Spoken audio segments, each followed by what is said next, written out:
let's get into this. So, Roardiobooks presents Winnie the Pooh by A. Milne. I'm not going to read all of these reviews. Did my music stop? My music. I thought I had you on repeat. There we go. Let's throw you on loop. Perfect. To her. Hand in hand, we come, Christopher Robin and I, to lay this book in your lap. Say you're surprised. Say you like it. Say it's just what you wanted, because it's yours. We love you. That looks old school. That could go for either the book or the game. I can't promise I'll be reading too much chat. Kitty is in the chat, so she has, air quotes, authorized to speak for me. She knows what I am thinking like 95% of the time, so she might have input to add there. If not, that's fine. Introduction. You happen to have read another book about Christopher Robin. You may remember that he once had a swan, or the swan had Christopher Robin, I don't know which, and that he used to call this swan Pooh. That was a long time ago, and when we said goodbye, we took the name with us, and we didn't think the swan would want it anymore. Well, when Edward Bear said that he would like an exciting name all to himself, Christopher Robin said at once, without stopping to think, that he was Winnie the Pooh. And he was. So, as I have explained the Pooh part, I will now... I am 6. I will now explain the rest of it. You cannot be in London for long without going to the zoo.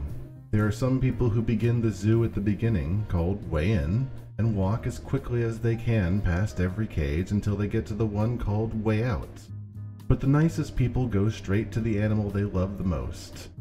He goes so when Christopher Robin goes to the zoo, he goes straight to where the polar bears are. The music is too loud. Okay. Do. How's that? Is that better?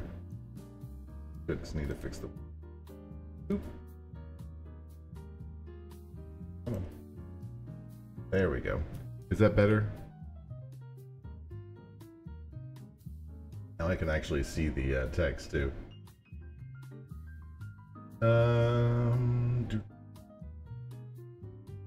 So when Christopher Robin goes to the zoo, he goes to where the polar bears are, and he whispers something to where the third keeper from the left, and doors are unlocked. We wander through dark passages and up steep stairs until at last we come to the special cage, and the cage is opened, and out trots something brown and furry, and with a happy cry of, "Oh, bear!" Christopher Robin rushes into its arms. Now this bear's name is Winnie, which shows what a good name for bears it is. But the funny thing is we can't remember whether Winnie is called after Pooh or Pooh after Winnie. We did know once, but we've forgotten. I had written as far as this when Piglet looked up and said in his squeaky voice, "What about me?" "My dear Piglet," I said, "the whole book is about you." "Oh, it is about Pooh," he squeaked. You see what it is. He's jealous because he thinks Pooh is having this grand introduction all to himself. Pooh's the favorite, of course, there's no denying it.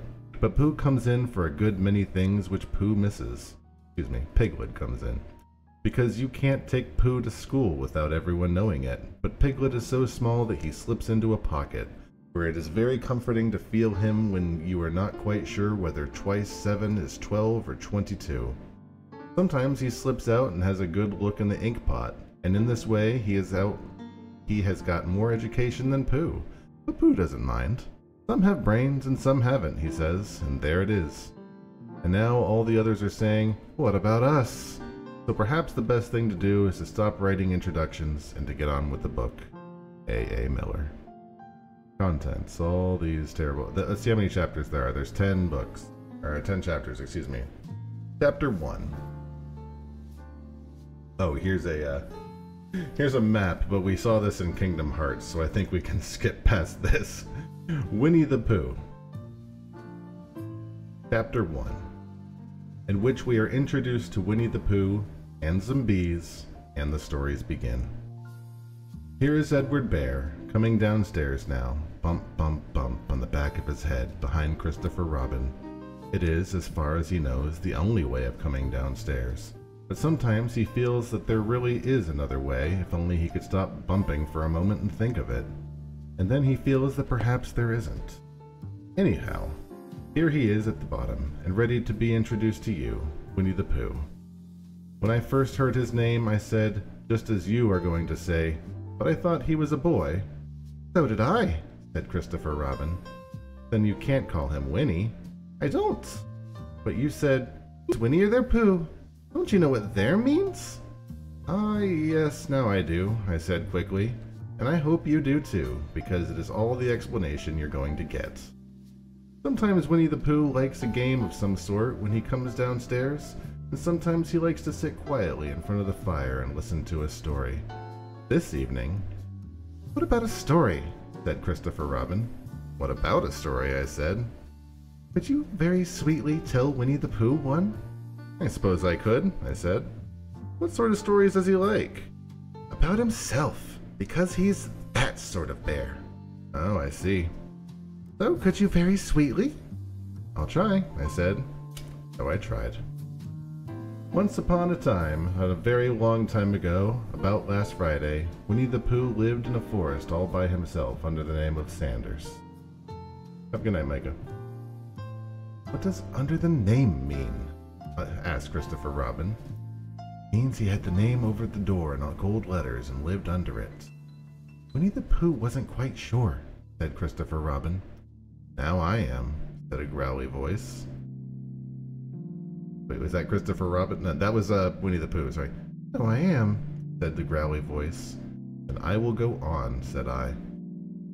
One day, when he was out walking, he came to an open place in the middle of a forest, and in the middle of this place was a large oak tree, and from the top of the tree there came a loud buzzing noise. Winnie the Pooh sat down at the foot of the tree, put his head between his paws, and began to think. First of all, he said to himself, that buzzing noise means something. You don't get... Wait, hold on. First of all, he said to himself, that buzzy noise means something. You don't get a buzzy noise like that, just buzzing and buzzing, without it meaning something.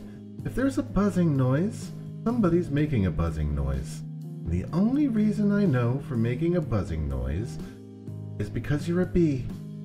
Then he thought of another long time and said, and the only reason for being a bee that I know is for making honey. And then he got up and said, the only reason for making honey is that I can eat it. So he began to climb the tree. There he is, climbing the tree right there. Climbed, and he climbed, and he climbed, and he climbed. And as he climbed, he sang a little song to himself. It went like this. Isn't it funny how a bear likes honey? Buzz, buzz, buzz, I wonder why he does. Then he climbed a little farther, and a little further, and then just a little further. By that time he had thought of another song. It's a very funny thought that if bears were bees, they'd build their nests at the bottom of trees. That being so, if the bees were bears, we shouldn't have to climb up all these stairs. He was getting very tired by this time, so that is why he sang a complaining song. He was nearly there now, and if he just stood on that branch... Crack! Oh, help! Said Pooh, as he dropped 10 feet on the branch below him. There he goes. Oh, he's gonna break his neck. If only I had, he said, as he bounced 20 feet on to the next branch. You see, what I meant to do, he explained, as he turned head over heels and crashed on another branch 30 feet below. What I meant to do? Of course, it was rather, he admitted, as he slithered very quickly down 6 more branches. It all comes, I suppose, he decided, as he said goodbye to the last branch, spun around 3 times, and flew gracefully into a gorse bush. It all comes to liking honey so much. Oh, help! He crawled out of the gorse bush, brushed the prickles from his nose, and began to think again. The first person he thought of was Christopher Robin.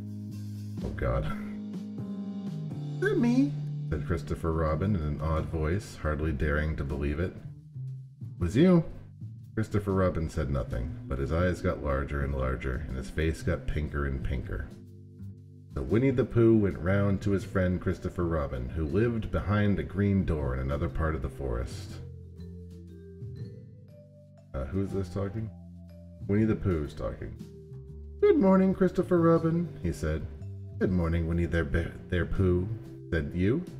"I wonder if you've got such a thing a balloon as you." Oh, that. Uh-oh. TTS not working? Or am I just talking? Hi, Brainbuster. A balloon? Yes, I said the same. I just said to myself coming along, I wonder if Christopher Robin has a thing a balloon, about him.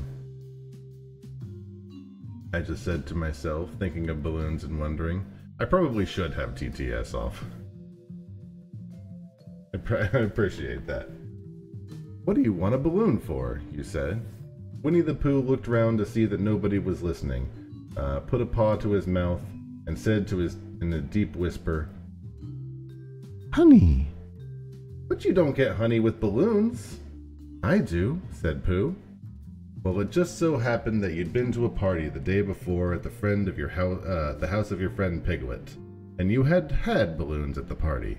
You had a big green balloon, and one of Rabbit's relations had a big blue one, and you'd left it behind, being really too young to go to a party at all, and so you had brought the green one and the blue one home with you. Which one would you like?" you asked Pooh. He put his hand between his paws and thought very gracefully. "Like this," he said. "When you go after honey with a balloon, the great thing is not to let the bees know you're coming. Now, if you have a green balloon, they might think you were just part of the tree and might not notice you. And if you had a blue balloon, they might think you were part of the sky and you might not notice you. And the question is, which is more likely?" "Wouldn't they notice you underneath the balloon?" you asked. "They might or they might not," said Winnie the Pooh. "You can never know with bees." He thought for a moment and said, "I shall try to look like a small black cloud. That will deceive them." "And you'd better have a blue balloon," he said, and so it was decided. How many illustrations in this book. Well, you both went out with a blue balloon, and you took your gun with you, just in case, as you always did. And Winnie the Pooh went to a very muddy place that he knew of, and rolled until he was black all over. And then, when the balloon was blown up as big, and you and Pooh were both holding on to the string, you let go suddenly, and Pooh Bear floated gracefully up into the sky and stayed there, level with the top of the tree and 20 feet from it. "Hooray!" you shouted. "Isn't that fine?" shouted Winnie the Pooh down to you. Hold on. "Isn't that fine?" Winnie the Pooh down to you. "What do I look like?" "Look like a bear holding on to a balloon," said. "Not," said Pooh anxiously, "like a big black small cloud in the blue sky?" "Not very much." Perhaps from up here it looks different. And as you say, never tell with bees." There was no wind to blow him nearer to the tree, but there he stayed. He could see the honey, he could smell the honey, but he could not quite reach the honey. After a little while he called down to you. "Christopher Robin," he said in a loud whisper. "Hello? I think the bees suspect something." "Sort of thing?" "Don't know. Something tells me they're very sus." Sus af. Look at these sus bees. "Perhaps they think you're after their honey." "It may be that. You can never tell with bees." There was a little silence, and then he called down again. "Christopher Robin." "Yes?" "Have you an umbrella at your house?" "I think so." "Wish you would bring it out here. Walk up and down with it, and look up at me every now and then and say, 'Tut tut, it looks like rain.' I think that if you did that, it would help with the deception that we're practicing on these bees." Well, you laughed to yourself. Silly old bear. But you didn't say it out loud because you were so fond of him, and you went home for your umbrella. That umbrella is huge. "Oh, there you are," called Winnie the Pooh as soon as you got back to the tree. "I was beginning to get anxious." discovered that the bees are now definitely sus F. Shall I put my umbrella up? He said. Yes, but wait a moment. We must be practical. The important bee to deceive is the queen bee. Can you see which is the queen bee from down there? No. A pity. Well, now, if you walk up and down with your umbrella, saying, "Tut tut, it looks like rain," I shall do what I can by singing a little cloud song, such as a cloud might sing. Go. So you walked up and down and wondered as if it could rain. Winnie the Pooh sang this song. How sweet to be a cloud, floating in... Bees again. Floating in the blue. All the time. How every little cloud always sings aloud.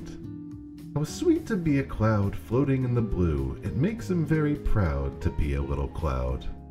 The bees were still buzzing as suspiciously as ever. Some of them, indeed, left their nests and flew all around the cloud as it began the second verse of the song, and one bee sat down on the nose of the cloud for a moment and then got up again. Christopher! Robin! Called out to the cloud. Yes, I've just been thinking, and I have come to a very important decision. These are the wrong sorts of bees. Are they? Quite the wrong sort. I should think would make the wrong sort of honey, wouldn't you? Oh, these bees. Would they? Yes, but I think I shall come down. How? Asked you. Winnie the Pooh hadn't thought about this. If you let go of the string, he'd fall. Bump. He didn't like the sound of that. So he thought for a long time, and he said, Christopher Robin, you must shoot the balloon with your gun. Have you got your gun? Of course I have, you said. But if I do that, it will spoil the balloon, said.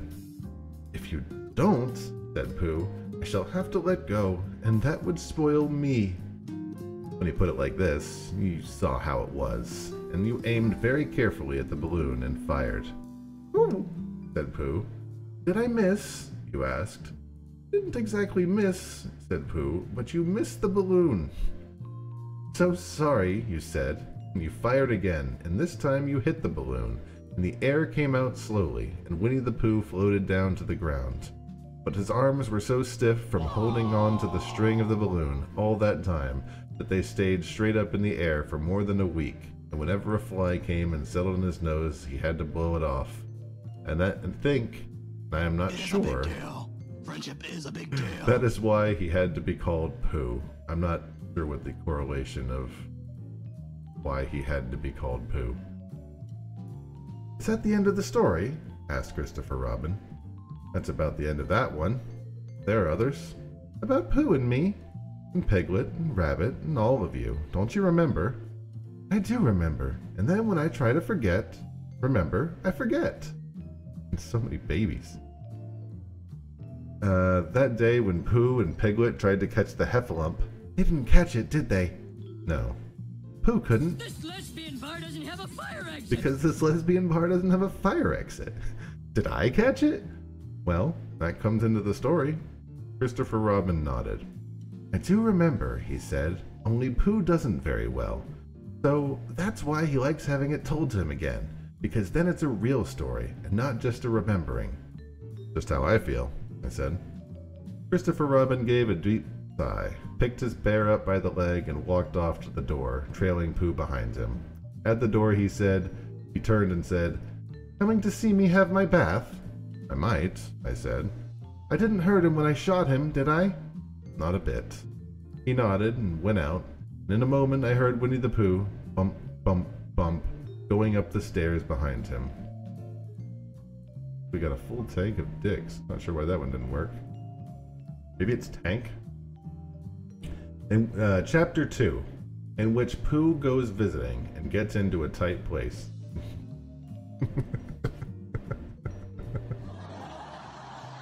Edward Bear, known to his friends as Winnie the Pooh, or Pooh for short, was walking through the forest one day. When I do a more serious book, I'm definitely going to have to shut those off.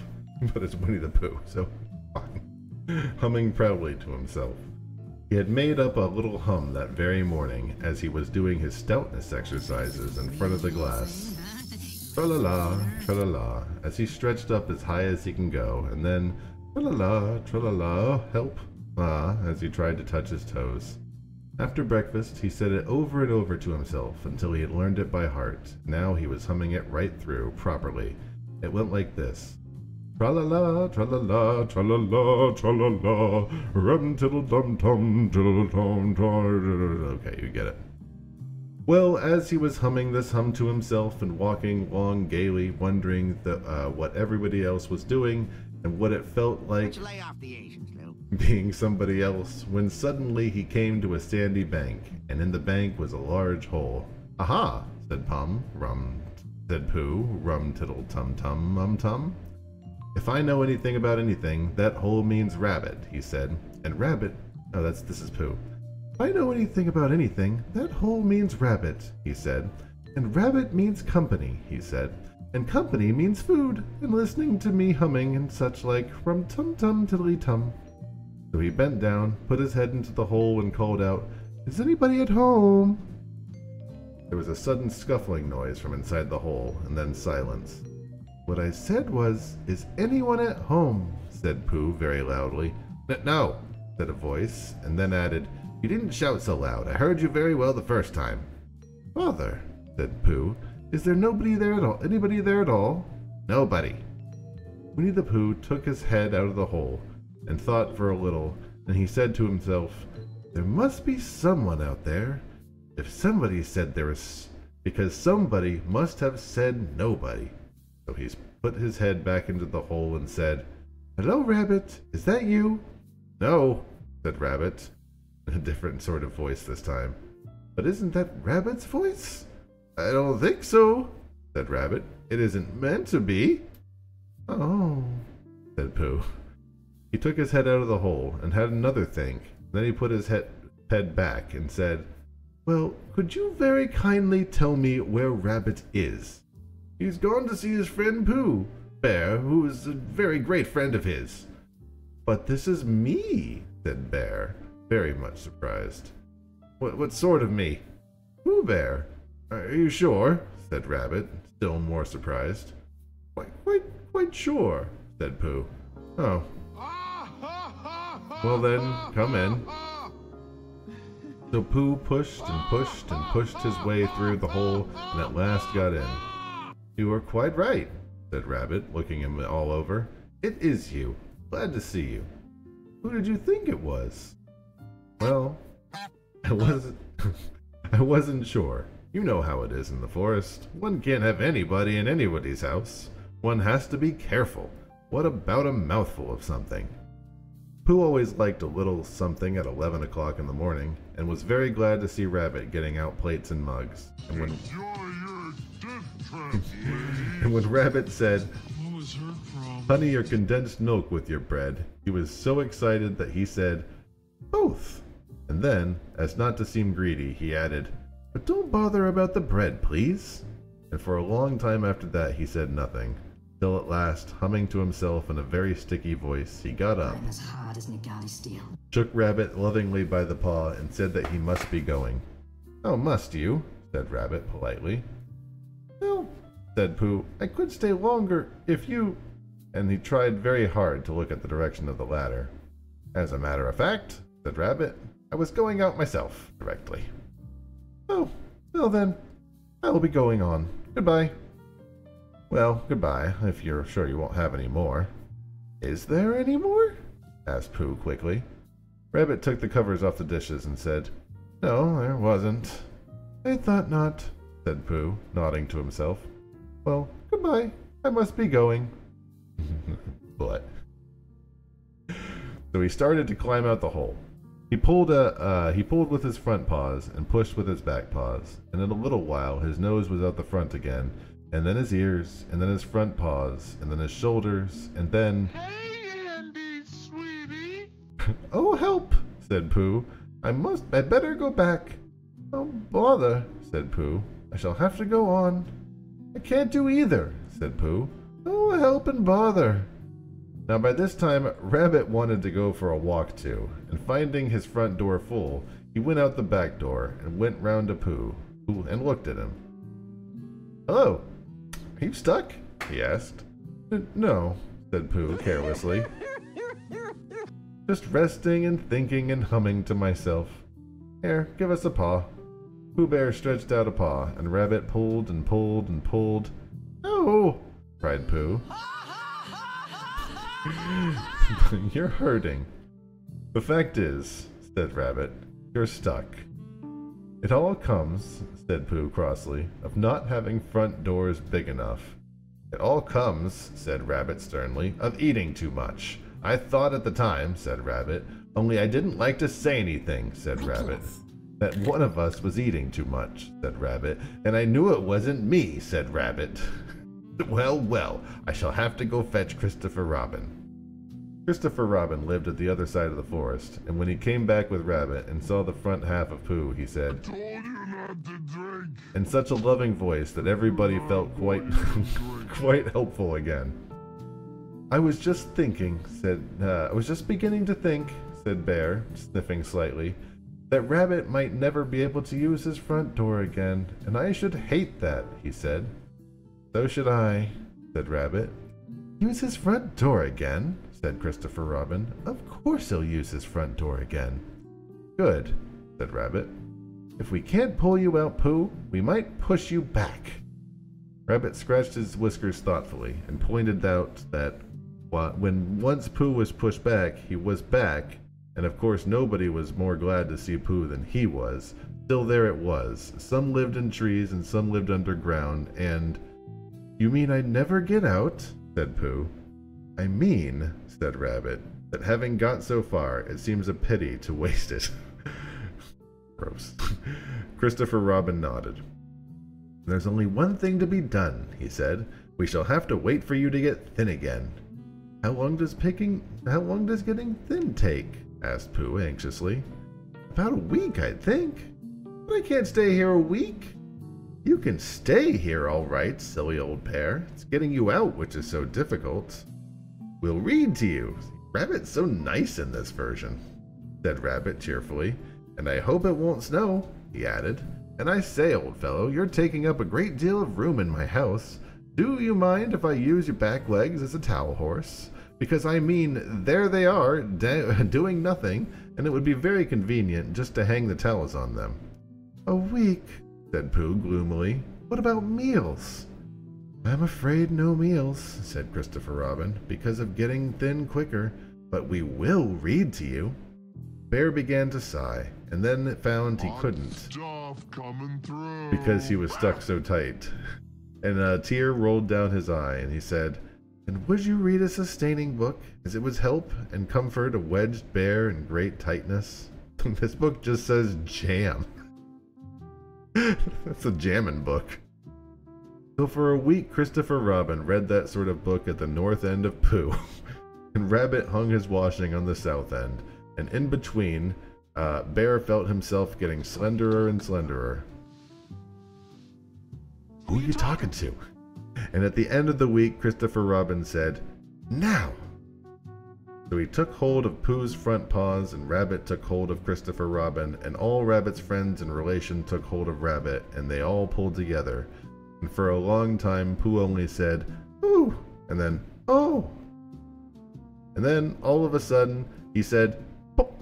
Just as if a cork were being pulled from a bottle. Know what a happy family looks like. I know what a fake one looks like. And Christopher Robin and Rabbit and all of Rabbit's friends and relations went head over heels backwards, and on top of them came Winnie the Pooh, free. So with a nod of thanks to his friends, he went on with his walk through the forest, humming proudly to himself. But Christopher Robin, looking over him lovingly, and said to himself, Silly old bear. Chapter 3, in which Pooh and Piglet go hunting and nearly catch a woozle. The Piglet, lived in a very grand house in the middle of a beech tree, and the beech tree was in the middle of a forest, and then Piglet lived in the middle of a house. Why don't you lay off the Asians, Lou? Next to his house, Lay off the Asians, Lou. Next to his house was a piece of broken board which had Trespassers W on it. When Christopher Robin asked what Piglet meant, he said that it was his grandfather's name and had been in the family for a long time. Christopher Robin said you couldn't be Trespassers W, and Piglet said yes you could because his grandfather was, and it was short for Trespassers Will, which was short for Trespassers William, and his grandfather had two names in case he lost one, Trespassers after an uncle. Walk where I want.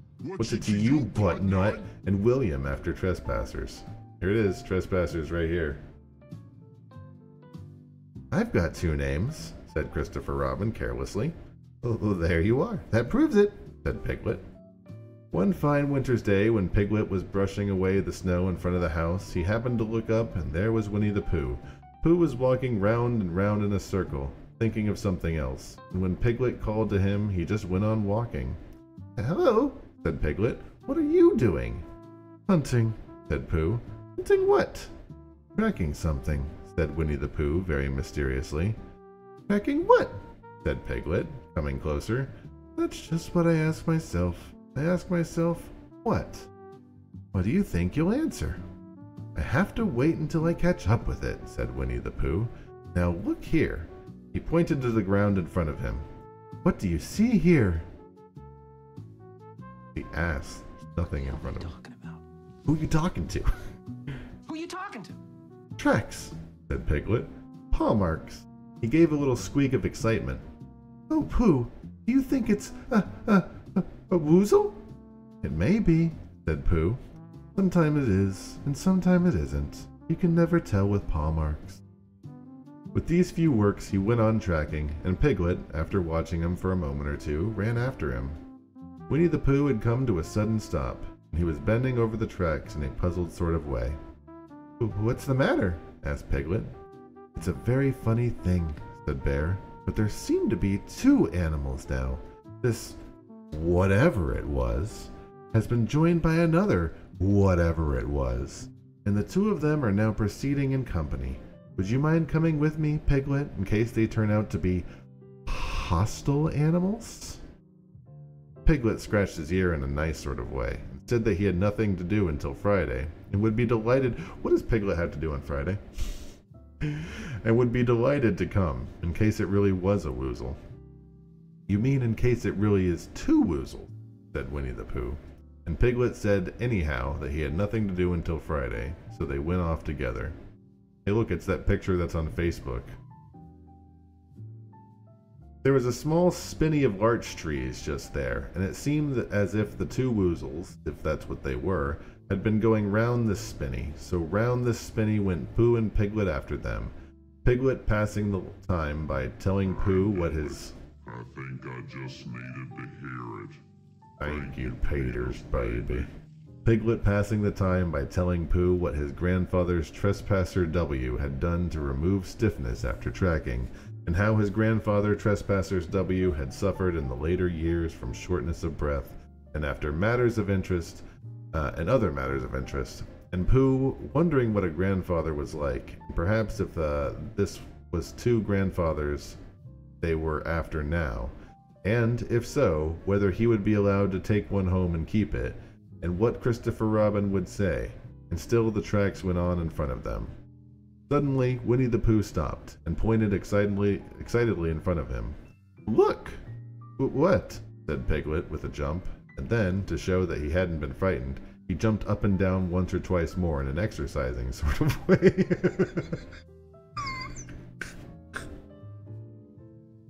Taking a picture of that. The tracks, said Pooh. A third animal has joined the two. Pooh, cried Piglet. Do you think that's another woozle? No, said Pooh, because it makes different marks. It is either two woozles in one, as it might be Wizzle, or two, as it might be Wizzles, and one, if so it is, Woozle. Let us continue to follow them. He left Piglet in silence, wondering what the hell Pooh had just said. So they went on, feeling just a little anxious now, in case the three animals in front of them were of hostile intent. And Piglet wished very much that his grandfather T.W. were there instead of elsewhere, and Pooh thought how nice it would be if they had met Christopher Robin suddenly but quite accidentally, and only because he liked Christopher Robin so much. And then, all of a sudden, Winnie the Pooh stopped again and licked the tip of his nose in a cooling manner, which honestly is very impressive, for he was feeling much more hot and anxious than ever before in his life. There were 4 animals in front of them. "You see, piglets? Look at their tracks. 3, as it were, woozles, and 1, as it was, whizzle. Another woozle has joined them." And so it seemed to be. There were tracks crossing over each other here, getting muddled up with each other there, but quite plainly, every now and then, the track of 4 sets of paws. "I think," said Piglet, when he'd licked the tip of his nose too, and found that it brought very little comfort, "I think that I just remembered something. I just remembered something that I forgot to do yesterday and shan't be able to do tomorrow. I really should be able to go back now and do it now." "We'll do it this afternoon, and I'll come with you," said Pooh. It isn't the sort of thing to do in the afternoon," said Piglet quickly. "It's a very particular morning thing that has to be done in the morning, and if possible, between the hours of—" what's it say the time was? "About 12, said Winnie the Pooh, looking at the sun. "Between, as I was saying, the hours of 12 and 12:05. So really, dear old Pooh, if you'll excuse me, what's that?" Pooh looked up at the sky, and then, as he heard the whistle again, he looked up into the branches of the big oak tree, and then he saw a friend of his. "Oh, it's Christopher Robin." "Christopher Robin," he said. Then you'll be all right," said Piglet. "You'll be quite safe with him. Goodbye." And he trotted off again home as quickly as he could, very glad to be out of danger all again. Christopher Robin came slowly down his tree. "Silly old bear," he said. "What were you doing? First you went round the spinney twice by yourself, and then Piglet ran after you, and you went round and round again, and then you were just going round a 4th time. Wait a minute," said Winnie the Pooh, holding up his paw. He sat down and thought in the most thoughtful way he could think. Then he fitted his paw into one of the tracks, and then he scratched his nose twice and stood up. "Yes," said Winnie the Pooh. "I see now," said Winnie the Pooh. "I have been foolish and deluded," said he, "and I am a bear of no brain at all." "You're the best bear in all the world," said Christopher Robin soothingly. "Am I?" said Pooh hopefully, and then he brightened up suddenly. "Anyhow," he said, "it is nearly luncheon time," so he went home for it. Chapter 4, in which Eeyore loses a tail and Pooh finds one.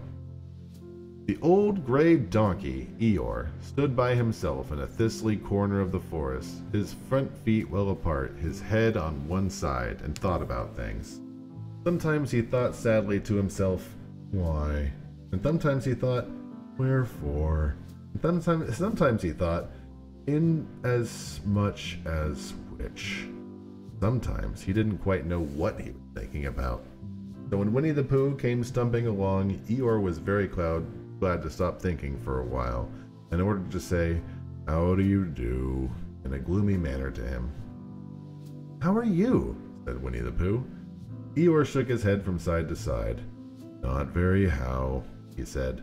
"I don't seem to have felt at all how for a long time." "Dear, dear," said Pooh. "I'm sorry about that. I told you not to drink." Should not have bought you them drinks. So Eeyore stood there, gazing sadly at the ground, and Winnie the Pooh walked all around him once again. "Why, what's happened to your tail?" he said in surprise. "What has happened to it?" said Eeyore. "It isn't there." "Are you sure?" "Well, either a tail is there or it isn't. You can't make a mistake about it, and yours isn't there." "Then what is?" "Nothing." "Oh shit. Let's take a look," said Eeyore, and he turned slowly round to the place where his tail would have been a little while ago, and then, finding that he couldn't catch it up, he turned round back the other way, until he came back to where he was at first, and then he put his head down and looked between his front legs, and said at last with a long sad sigh, "I believe you're right." Of course I'm right, The balls go in the condom too? said Pooh. That accounts for a great deal, said Eeyore gloomily. It explains everything. No wonder. You must have left it somewhere, said Winnie the Pooh. Someone must have taken it, said Eeyore. How like them, he added with a long silence.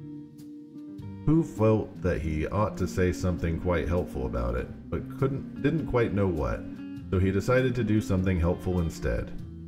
Eeyore, he said solemnly, I, Winnie the Pooh, will find your tail for you. Thank you, Pooh, answered Eeyore. You're a real friend, said he. Not like some, he said. So Winnie the Pooh went off to find Eeyore's tail. It was a fine spring morning in the forest as he started out. Little soft clouds played happily in a blue sky, skipping from time to time in front of the sun as if they had come to put it out, and then sliding away suddenly so that the next might have his turn. Through them and between them the sun shone bravely, and a copse which had worn its furs all the year round seemed old and dowdy now beside the new green lace which the beeches had put on so prettily. Through copse and spinny-marched bear, down open slopes of gorse and heather, over rocky beds of streams, up steep banks of sandstone into the heather again, and so at last, tired and hungry, to the 100-acre wood, for it was in the 100-acre wood that Owl lived. And if anyone knows anything about anything, said Bear to himself, it's Owl who knows something about something, he said. For my name, oh god, for you, hi Troop. Gonna knock over my thing behind me into my head. For my name's not Winnie the Pooh, he said, which it is, he added, so there you are. Owl lived at the Chestnuts, an old world residence of great charm, which was grander than anybody else's, or so seemed to Bear, because it had both a knocker and a bell pull. Underneath the knocker there was a notice that said, Please ring if a rinser is Hi, Super Nintendo Chalmers. If a rinser is required. Under the bell pull there was a notice which read, Please note if a rinser is required to quit. Bear stared at this for a long time, wishing desperately that he could read. These notices had been written by Christopher Robin, who was the only one in the forest who could spell, for Owl, wise though he was in many ways, able to read and write and spell his own name Wall, yet somehow went all to pieces over delicate words like measles and buttered toast. Winnie the Pooh read the two notices very carefully, first from left to right, and afterwards, in case he had missed some of it, from right to left. And then, to make quite sure, he knocked and pulled the knocker, and he pulled and knocked the bell rope, and he called out in a very loud voice, Owl, I require an answer. It's Bear speaking. And the door opened, and Owl looked out. Hello, Hello, Pooh, he said. How is things? Terrible and sad, said Pooh, because Eeyore, who is a friend of mine, has lost his tail, and he's moping about it. So could you very kindly tell me how to find it for him? Well, said Owl, customary procedure in such cases is as follows.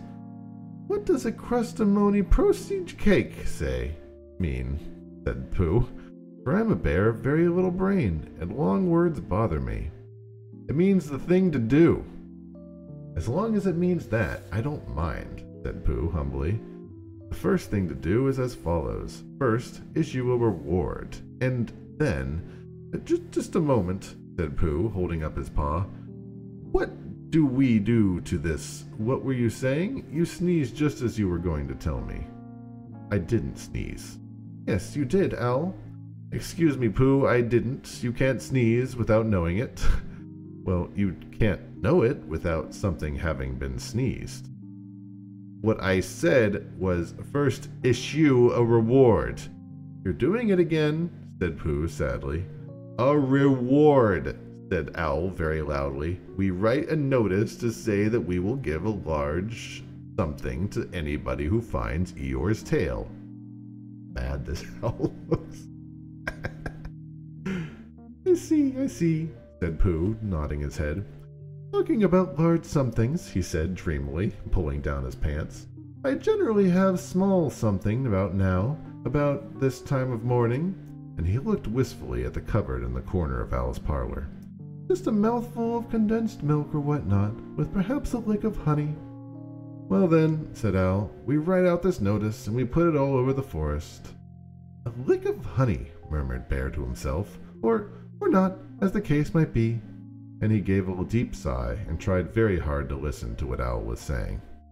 But Al went on and on, using longer and longer words, until at last he came back to where he started, and he explained that the person to write out this notice was Christopher Robin. It was he who wrote the ones on my front door for me. Did you see them, Pooh? For some time now, Pooh had been saying yes and no in turn, with his eyes shut, to all that Al was saying, and having said yes, yes last time, he said no, not at all now, without really knowing what Al was talking about. Didn't you see them? Said Al, a little surprised. Come and look at them now. So they went outside, and Pooh looked at the knocker, nice, and the notice below them, and he looked at the bell rope and the notice below it, and the more he looked at the bell rope, the more he felt he'd seen something like it, somewhere else, sometime before. Handsome bell rope, isn't it? Said Al. Pooh nodded. It reminds me of something, he said, but I can't think what. Where did you get it? For your family is talking about going to Disney World tomorrow? That's awesome. Disney World is amazing.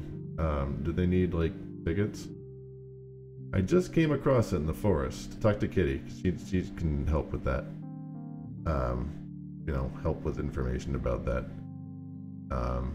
We can help out there. I just came across it in the forest. It was hanging over a bush, and I thought at first someone lived there, so I rang it, and nothing happened. And then I rang it very loudly again, and it came off in my hand, and as nobody seemed to want it, I took it home, and...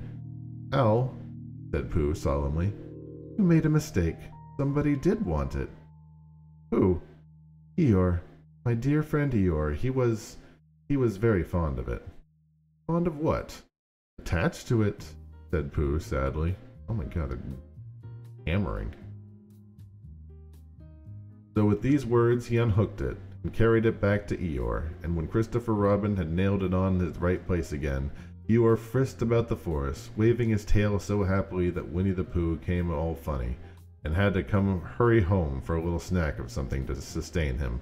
And wiping his mouth half an hour afterwards, he sang to himself proudly, Who found the tail? I, said Pooh, at 2:45, only it was 11:15, really. I found the tail. So happy. Oh, Eeyore with a little smile. Adorable. Chapter 5. Well, like I said, we can send some. I can talk to you later. Chapter 5, in which Piglet meets a heffalump. Also, this gaming chair. Here's hotel room as a gaming chair. Nice. One day, when Christopher Robin and Winnie the Pooh and Piglet were all talking together, Christopher Robin finished the mouthful he was eating and said carelessly, I saw a heffalump today, Piglet. What was it doing? Said Piglet. Just lumping along, said Christopher Robin. I don't think it saw me. Oh, I saw one once, said Piglet. At least I think it did, he said.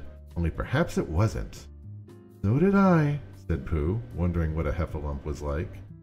Don't see them often, said Christopher Robin carelessly. Doesn't have a fire exit. Those cheap harvest things for Amazon. I mean, Amazon can have its bonuses. Not now, said Piglet. Not at this time of year, said Pooh. Not at this time of day, said Superintendent Chalmers. Not at this time of year. Then they all talked about something else until it was time for Pooh and Piglet to go home together. At first they stumped along the path which edged the 100-acre woods. They didn't say much to each other, but when they came to the stream and helped each other across the stepping stones and they were able to walk side by side over the heather, they began to talk in a friendly way about this and that, and Piglet said, If you see what I mean, Pooh, Pooh said, It's just that when I think to myself, Piglet, and Piglet said, But on the other hand, Pooh, we must remember, Pooh said, Quite true, Piglet, though I'd forgotten it for the moment. And then, just as they came to 6 pine trees, Pooh looked round to see that no one else was listening and said in a solemn voice, Piglet, I've decided something. What have you decided, Pooh? I'm going to catch a heffalump. Pooh nodded his head several times as he said this, and waited for Piglet to say, how? Or, Pooh, you couldn't, or something helpful of that sort. But Piglet said nothing. The fact that Piglet was wishing that he had thought of some... The fact was, Piglet was wishing that he had thought about it first. Piglet was? He was a coward. I shall do it, said Pooh, after waiting a little longer, by means of a trap, and it must be a cunning trap, so you will have to help me, Piglet. Pooh, said Piglet, feeling quite happy again now, I will. And then he said, how shall we do it? And Pooh said, that's just it. How? And then they sat down together to think it out. Pooh's first idea was that they should dig a very deep pit, and that the heffalump should come along and fall into the pit. And why? Said Piglet. Why what? Said Pooh. Why would he fall in? Pooh rubbed his nose with his paw and said the heffalump might be walking along, humming a little song, and looking up to the sky, wondering if it would rain, and so he wouldn't see the very deep pit until it was halfway down, when it would be too late. I think we are winning, Pyrie. We're going to catch a heffalump. Piglet said that this was a very good trap, but supposing it was raining already? Pooh rubbed his nose again and said that he hadn't thought of that. Then he brightened up and said that if it were raining already, the heffalump would be looking up at the sky, wondering if it would clear up, and so he wouldn't see the very deep pit until he was halfway down, which would be too late. Piglet said that, now that the point had been explained, he thought it was a cunning trap. Pooh was very proud when he heard this, and he thought that the heffalump was as good as caught already, but there was just one thing which had to be thought about, and it was this. Where should they dig the very deep pit? Piglet said the very best place would be somewhere where the heffalump was, just before he fell into it, only about a foot further on. But then he would see us digging it, said Pooh. Not if he was looking into the sky. He would suspect, said Pooh, if he happened to look down. He thought for a long time and added sadly, it isn't as easy as I thought. That's why heffalumps hardly ever get caught. That must be it, said Piglet. They sighed and got up. When they'd taken a few gorse pickles out from themselves, they sat down again. And all the time Pooh was saying to himself, if only I could think of something, for he felt sure that a very clever brain could catch a heffalump, if only he knew the right way to go about it. Suppose, he said to Piglet, you wanted to catch me. How would you do it? Well, said Piglet, I should do it like this.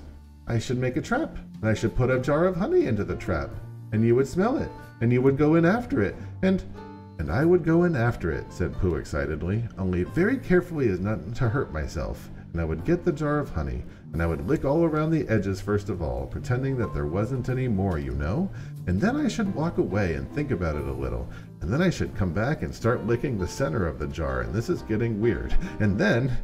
Yes, well, never mind about that. There you would be, and there I should catch you.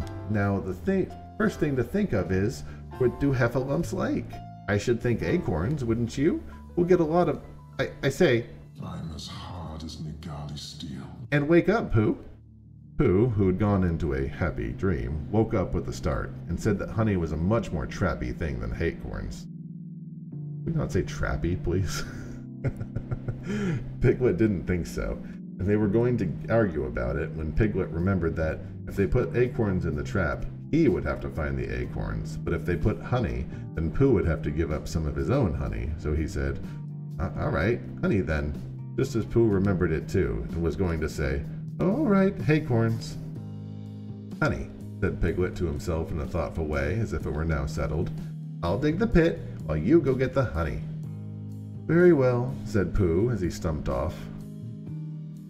Pooh, putting the honey at the farthest place possible for some reason. He has nothing else in his cupboard.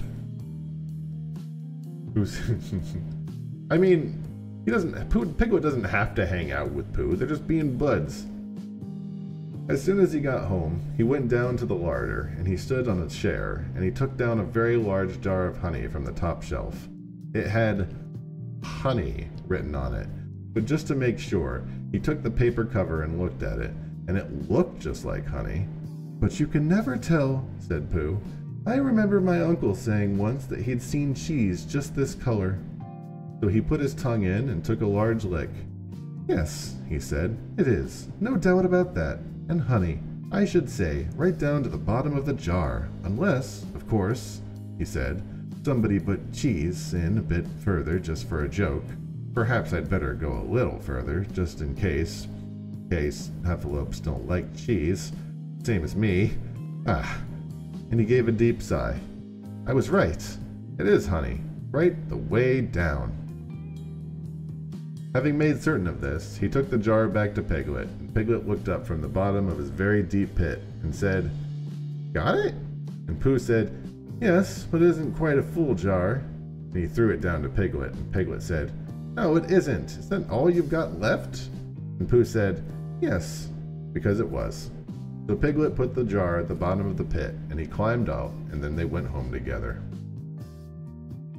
Cheese and honey is delicious. Well, good night, Pooh, said Piglet when they had got to Pooh's house, and we will meet at 6 o'clock tomorrow morning by the pine trees and see how many heffalumps we've got in our trap. It's going to be full of ants. 6 o'clock, Piglet. And have you got any string? No, why do you want string? To lead them home with. Oh, I think heffalumps come if you whistle. Some do, and some don't. You can never tell with heffalumps. Well, good night. Good night. And off Piglet trotted to his house, Trespassers W, while Pooh made his preparations for bed.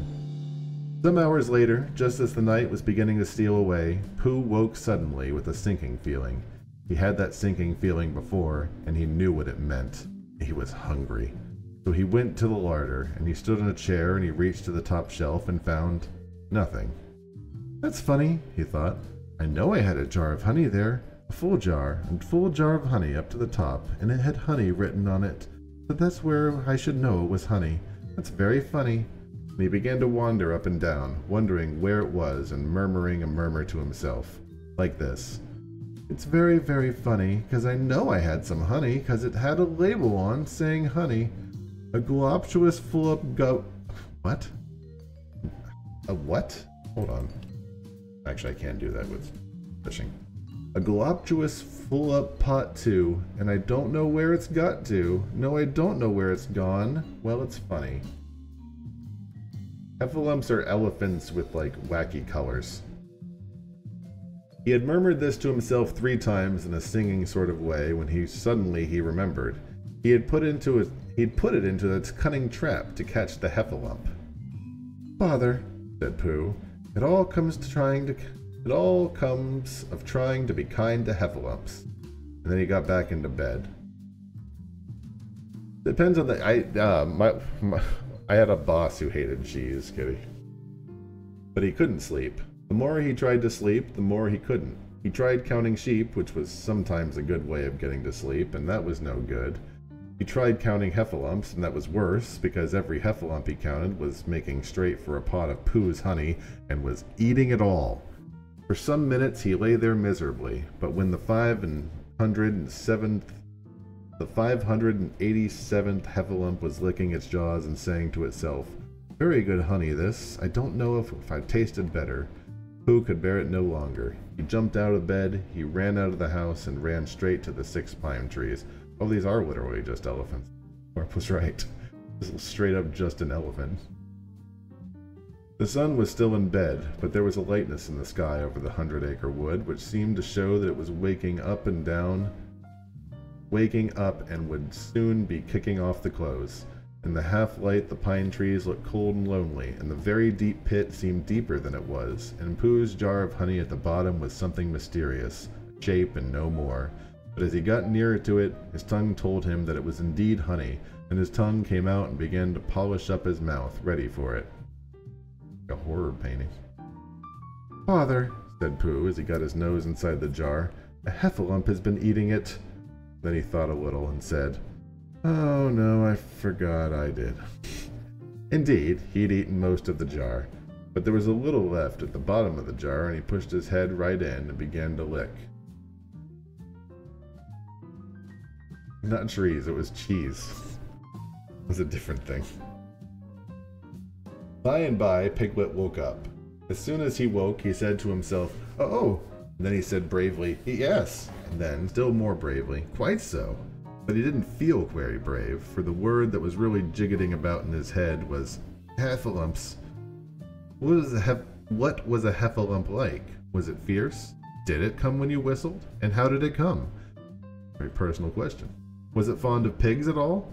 If it was fond of pigs, did it make any difference what sort of pig? Supposing it was fierce with pigs, would it make any difference if the pig had a grandfather called Trespassers William? God, is this Piglet? Piglet's freaking out. He didn't know the answer to any of these questions, and he was about to see his first heffalump in about an hour from now. Of course Pooh would be with him, and it was much more friendly with Pooh. But suppose heffalumps were very fierce with pigs and bears. Wouldn't it be better to pretend that he had a headache and couldn't go to the 6 pine trees this morning? But then suppose it was a very fine day and there was no heffalump in the trap. Here he would be, in bed all the morning, simply wasting his time for nothing. And then what would he do? And then he had a clever idea. He would go up very quietly to the 6 pine trees now, peep very cautiously into the trap, and see if there was a heffalump there. And if there was, he would go back to bed. And if there wasn't, he wouldn't. So off he wouldn't. At first he thought that there wouldn't be a heffalump in the trap, and then he thought that there would. And as he got nearer, he was sure that there would, because he could hear it heffalumping about it like anything. "Oh dear, oh dear, oh dear," said Piglet to himself, and he wanted to run away. But somehow, having got so near, he felt he must see what a heffalump looks like. So he crept to the side of the trap and looked in. These paintings are adorable. I love the old style of Winnie the Pooh. And all of the time, Winnie the Pooh had been trying to get the honey jar off his head. The more he shook it, the more tightly it stuck. "Oh, bother," he said inside the jar, and "Oh, help," and mostly, "Oh." And he tried bumping it against things, but as he couldn't see what it was bumping up against, it couldn't help him. And as he tried to climb out of the trap, but as he couldn't see anything but jar, and not much of that, he couldn't find his way. So at last he lifted up his head, jar and all, and made a loud roaring noise of sadness and despair. And it was at that moment that Piglet looked down. "Help! Help!" cried Piglet. "A heffalump! A horrible heffalump!" And he scampered off as hard as he could, still crying out, "Help! Help! A horrible heffalump! Huff! Huff! A hellable horrorlump! Pull! Pull! A hoffable hellerump!" Swearing. And he didn't stop crying and scampering until he got to Christopher Robin's house. "Whatever's the matter, Piglets?" said Christopher Robin, who was just getting up. "Heff," said Piglet, breathing so hard he could barely speak. "A heffalump." "Where?" Up there," said Piglet, waving his paw. "What did it look like?" Like it had the biggest head you've ever seen, Christopher Robin. A great enormous thing, like nothing. Like a huge big, like I don't know, like enormous big nothing, like a jar." "Well," said Christopher Robin, putting on his shoes, "I shall go and look at it. Come on."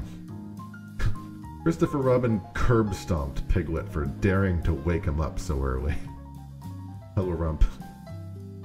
Piglet wasn't afraid if he had Christopher Robin with him, so off they went. I can hear it, can't you?" said Piglet anxiously as they got near. "I can hear something," said Christopher Robin. It was Pooh bumping his head against a tree root he'd found. "There," said Piglet. "Isn't it awful?" And he held tight to Christopher Robin's hand. Suddenly, Christopher Robin began to laugh, and he laughed, and he laughed, and he laughed. And while he was still laughing, crash went the heffalump's head against the tree root, smash went the jar, and out came Pooh's head again. And then Piglet saw what a foolish Piglet he'd been, and he was so ashamed of himself that he ran straight home and went to bed with a headache. But Christopher Robin and Pooh went home to breakfast together. "Oh, Pooh," said Christopher Robin, "how I do love you." "So do I," said Pooh. Chapter 6, in which Eeyore has a birthday, and everybody gets 2 presents. Oh, no, not everybody. And gets 2 presents. Eeyore, the old gray donkey, stood by the side of the stream and looked at himself in the water. Pathetic, he said. That's what it is. Pathetic. Why is he called Pooh Bear? They mention it, his name's actually Edward Bear. But Christopher Robin wanted to call him Pooh Bear or some shit. Either Pooh wanted to be called Pooh or Christopher did. Nobody's really sure. Even the book isn't. As I thought, he said. Did I actually read this? He turned and looked down the stream for 20 yards, splashed across it, and walked slowly back the other side. Then he looked at himself in the water again. As I thought, he said. No better from this side. Nobody minds. Nobody cares. Pathetic. That's what it is. There was a cracking noise in the bracken behind him, and out came Pooh. Good morning, Eeyore, said Pooh. Good morning, Pooh Bear, said Eeyore gloomily. If it is a good morning, he said, which I doubt, said he. Why, what's the matter? Nothing, Pooh Bear, nothing. We can't all, and some of us don't. That's all there is to it. Can't all what? Said Pooh, rubbing his nose. Gaiety, song and dance. Here we go round the mulberry bush. Oh, said Pooh. He thought for a long time and asked, What mulberry bush is that? Bonhomie, went on Eeyore gloomily. French word meaning bonhomie, he explained. I'm not complaining, but there it is. This is Pooh falling asleep. Pooh sat down on a large stone and tried to think this out. It sounded to him like a riddle, and he was not very much good at riddles, being a bear of very little brain. So he sang Cottlestone Pie instead. Cottlestone pie, cottlestone, cottlestone pie. A fly can't bird, but a bird can fly. Ask me a riddle, and I'll reply, Cottlestone, cottlestone, cottlestone pie. Good job, Pooh. That was actually the first verse. When he'd finished it, Eeyore didn't actually say that he didn't like it, so Pooh very kindly sang the second verse for him. Cottlestone, cottlestone, cottlestone pie. A fish can't whistle, and neither can I. Ask me a riddle, and I'll reply, Cottlestone, cottlestone, cottlestone pie. Eeyore still said nothing at all, so Pooh hummed the third verse quietly to himself. Cottlestone, cottlestone, cottlestone pie. Why does a chicken? I don't know why. Ask me a riddle, and I'll reply, Cottlestone, Cottlestone, I think it's Cottleston the whole time. Cottlestone pie. That's right, said Eeyore. Sing, tiddly, too. Here we go gathering nuts in May. Enjoy yourself. I am, said Pooh. Some can, said Eeyore. Why, what's the matter?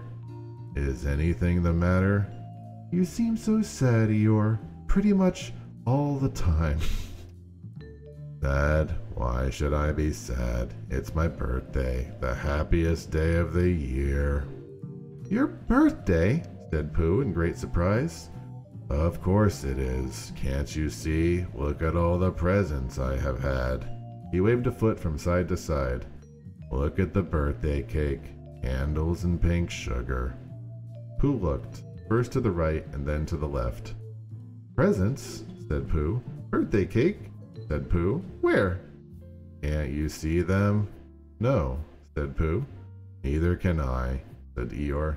Joke, he explained. Ha ha. Pooh scratched his head, being a little puzzled by all this. But it really is your birthday? He asked. It is. Oh, well, many happy returns of the day, Eeyore. And many happy returns to you, Pooh Bear. But it isn't my birthday. No, but it's mine. But you said many happy returns. Well, why not?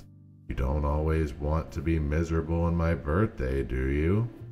Oh, I see, said Pooh. It's bad enough, said Eeyore, almost breaking down, being miserable myself, what with no presents and no cake and no candles and no proper notice taken care of me at all, and not being ready for the wiener. But if everybody else is going to be miserable too. This was too much for Pooh. Stay there, he called to Eeyore as he turned and hurried back home as quick as he could, for he felt that he must get poor Eeyore a present of some sort, and he could always think of a proper one afterward. Outside his house, he found Piglet jumping up and down trying to reach the knocker. "Hello, Piglet," he said. "Hello, Pooh," said Piglet. "What are you trying to do?" I was trying to reach the knocker," said Piglet. "I just came round." "Let me do it for you," said Pooh kindly. Big bag of dicks. So he came up and knocked the door. "I have just seen Eeyore," he began, "and poor Eeyore is in a very sad condition, and it's his birthday, and no one has taken notice of it, and he's very sad and gloomy. You know what Eeyore is, and there he is. There he was. Oh, what a long time whoever lives here is answering this door." He knocked again. "But Pooh," said Piglet, "it's your house. Her own house." "Oh," said Pooh, "so it is. Oh, let's go in." So in they went. The first thing Pooh did was to go to the cupboard to see if he still had a small jar of honey left. And he had, so he took it down. "I'm giving this to Eeyore," he explained, "as a present. What are you going to give?" Already in for it, a breakfast. "Couldn't I give it too?" said Piglet. "From both of us." "Oh, he's giving this to He's giving the honey to Eeyore? That's adorable." No," said Pooh. "That would not be a good plan." "All right then, I'll give him a balloon. I've got one left from my party. I'll go and get it now, shall I?" "That, Piglet, is a very good idea. It's just what Eeyore wants to cheer him up. Nobody could be uncheered with a balloon." So off Piglet trotted, and in the other direction went Pooh with his jar of honey. Is this the same picture again? No, it's a different one. Neat. Not a balloon. It was a warm day, and he had a long way to go. He hadn't gone more than halfway when a sort of funny feeling began to creep all over him. It began at the tip of his nose and trickled all through him and to the soles of his feet. It was just as if somebody inside him was saying, "Now then, Pooh, time for a little something." "Dear, dear," said Pooh, "I don't know if it was as late as that." So he sat down and took the jar off the top of honey. "Luckily I brought this with me," he thought. "Many a bear going out a warm day like this would have never thought to bring something to eat. Something like this with him." And he began to eat. Oh, he's eating. If you've ever ordered anything from Dairy Queen that wasn't ice He's cream, eating the honey. you deserve to be thrown in a gulag. This is his gift. Pooh, this was your idea. You're giving him ice. Now let me see, he thought as he took the last lick of the inside of the jar. Where was I going? Ah, yes, Eeyore. He got up slowly. And then, suddenly he remembered. He had eaten Eeyore's birthday present. "Oh, bother," said Pooh. "What shall I do? I must give him something." For a little while he couldn't think of anything, and then he thought, well, it's a very clean pot, even if there's no honey in it, and if I washed it clean and I got somebody to write a happy birthday on it, Eeyore could keep things in it, which could be useful. So as he just passed into the 100-acre woods, he went inside to call on Al, who lived there. "Good morning, Al." Excuse me. "Good morning, Al," he said. "Oh, good morning, Pooh," said Al. "Many happy returns of Eeyore's birthday," said Pooh. "Oh, is that what it is? What are you giving him, Al?" "What are you giving him, Pooh?" "I'm giving him a useful pot to keep things in, and I wanted to ask you—" "Is this it?" said Al, taking it off Pooh's paw. "Yes, and I wanted to ask you—" "Somebody's been keeping honey in it," said Al. "You can keep anything in it," said Pooh earnestly. "It's very useful like Do that." I look like I know what a JPEG is? I just want a picture of a goddamn hot dog. It's very useful like that. And I wanted to ask you, you ought to write a happy birthday on it. "That's what I was trying to ask you," said Pooh. Do I look like I know what a JPEG is? I just want So loud. Because my spelling is wobbly. It's good spelling, but it wobbles, and the letters get in the wrong places. Would you write a happy birthday on it for me? "It's a nice pot," said Al, looking at it all round. "Couldn't I give it too, from the both of us?" No, said Pooh, that would not be a good plan. Now I'll just wash it first, and then you can write on it. Well, he washed the pot out and dried it, while Al licked the end of his pencil and wondered how to spell birthday. Can you read, Pooh? He asked a little anxiously. There's a notice about knocking and ringing outside my door, which Christopher Robin wrote. Could you read it? Christopher Robin told me what it said, and then I could. Well, I'll tell you what this says, and then you'll be able to. Al wrote, and this is what he wrote.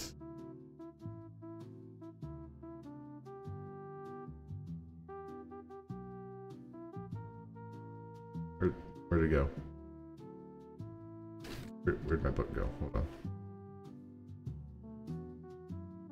Hippie, happy, birthday, birthday. Pooh looked on admiringly. I'm just saying a happy birthday, said Al carelessly. A nice long one, said Pooh, very much impressed by it. Well, actually, of course, I'm saying a very happy birthday with love from Pooh. Naturally, it takes a good deal of pencil to say a thing like that. Oh, I see, said Pooh. While all this was happening, Piglet had gone to his own house to get Eeyore's balloon. He'd held it very tightly against himself so that it shouldn't blow away, and he ran as fast as he could so as to get to Eeyore before Pooh did. For he thought that he would like to be the first one to give a present, just as if he had thought of it without being told by anybody. And running along and thinking how pleased Eeyore would be, he didn't look where he was going, and suddenly he put his foot into a rabbit hole and fell flat on his face. Your Oh only no. purpose in life is to buy and consume merchandise. Oh no. You did it. You went He into broke a the store, thing. an actual honest-to-God store, and you bought something. You With didn't money. ask questions or raise ethical complaints. You just looked straight into the bleeding jaws of cap. Oh, he killed it. Probably for the best. Bang! Piglet lay there, wondering what had happened. At first he thought the whole world had blown up, and then he thought that perhaps the forest part of it had, and then he thought that only he had, and he was now alone on the moon or somewhere, and he'd never see Christopher Robin or Pooh or Eeyore again. And then he thought, well, even if I'm on the moon, I shouldn't need be face downwards all the time. So he got cautiously up and looked about him. He was still in the forest. Well, that's funny, he thought. I wonder what that bang was. I couldn't have making such a noise as falling down. And where's the balloon? And what's this small piece of damp rag doing? Well, it was the balloon. Oh dear, said Piglet. Oh dear, oh dear, oh dear, dear. Well, it's too late now. I can't go back, and I haven't another balloon, and perhaps Eeyore doesn't like balloons so very much. So he trotted down, very sadly now, and down he came to the side of the stream where Eeyore was, and called out to him. Good morning, Eeyore. Excuse me. Good morning, Eeyore, shouted Piglet. Good morning, little Piglet, said Eeyore. If it is good morning, he said, which I doubt, he said. Not that it matters, said he. Many happy returns of the day, said Piglet, having now got closer. Eeyore stopped looking at himself in the stream and turned to stare at Piglet. Just say that again, he said. Wait a moment. Balancing on 3 legs, he began to bring his 4th leg very cautiously up to his ear. I did this yesterday, he explained as he fell down for the 3rd time. It's quite easy. It's so as I can hear you better. There, that's done it. Now then, what were you saying? He pushed his ear forward with his hoof. Many happy returns of the day, said Piglet again. Meaning me? Of course, Eeyore. My birthday? Yes. Me having a real birthday? Yes, Eeyore, and I brought you a present. Eeyore took down his right hoof from his right ear, turned round, and with great difficulty put up his left hoof. I must have that in the other ear, he said. Now then. A present, said Piglet very loudly. Meaning me again? Yes, my birthday still. Of course, Eeyore. Me going on having a real birthday. Yes, Eeyore, and I brought you a balloon. Some assembly required. Balloon, said Eeyore. You did say balloon, one of those big colored things you blow up. Gaiety, song and dance, here we are and there we are. Yes, but I'm very sorry, Piglet, or Eeyore, but when I was running along to bring it to you, I fell down. None of the Piglet drawings are super flattering. I love them. Dear, dear, how unlucky. You ran too fast, I expect. You didn't hurt yourself, did you, little Piglet? No, but Oh, Eeyore, I burst the balloon. There was a very long silence. My balloon, said Eeyore at last. Piglet nodded. My birthday balloon. Yes, Eeyore, said Piglet, sniffing a little. Here it is, with many happy returns of the day. And he gave Eeyore the little piece of damp rag. Is this it? Said Eeyore, a little surprised. Piglet nodded. My present? Piglet nodded again. The balloon? Yes. Thank you, Piglet, said Eeyore. You don't mind my asking, he went on, but what color was this balloon when it was a balloon? Red. I just want... Hold on, I need a drink. Where was I? I just wondered. Red. He murmured to himself. My favorite color. How big was it? About as big as me. I just wondered. About as big as Piglet, he said to himself sadly. My favorite size. Well, well. Piglet felt very miserable and didn't know what to say. Don't be mean to Eeyore. Poor Eeyore. He was still opening his mouth to say something, and then deciding that it wasn't any good saying that, when he heard a shout from the other side of the river, and there was Pooh. Many happy returns of the day, called Pooh, forgetting that he'd already said it once. Thank you, Pooh. I'm having them, said Eeyore gloomily. I brought you a little present, said Pooh excitedly. There's too many names, said Pooh excitedly. I've had it, said Eeyore. Pooh had now splashed across the stream to Eeyore, and Piglet was sitting a little way off, his head in his paws, snuffling to himself. It's a useful pot, said Pooh. Here it is, and it's got a very happy birthday with love from Pooh written on it. That's what all the writing is, and it's for putting things in. There! When Eeyore saw the pot, he became quite excited. Why, he said, I believe my balloon will go right into that pot. Oh no, Eeyore, said Pooh. Balloons are much too big to go into pots. What you do with the balloon is, you hold the balloon. Not mine, said Eeyore proudly. Look, Piglet. And as Piglet looked sorrowfully round, Eeyore picked the balloon up with his teeth and placed it carefully in the pot, picked it out and put it on the ground, and then picked it up again and carefully put it back. So it does, said Pooh. It goes in. So it does, said Piglet. And it goes out. Doesn't it? Said Eeyore. It goes in and out like anything. I'm very glad, said Pooh happily, that I thought of giving you a useful pot to put things in.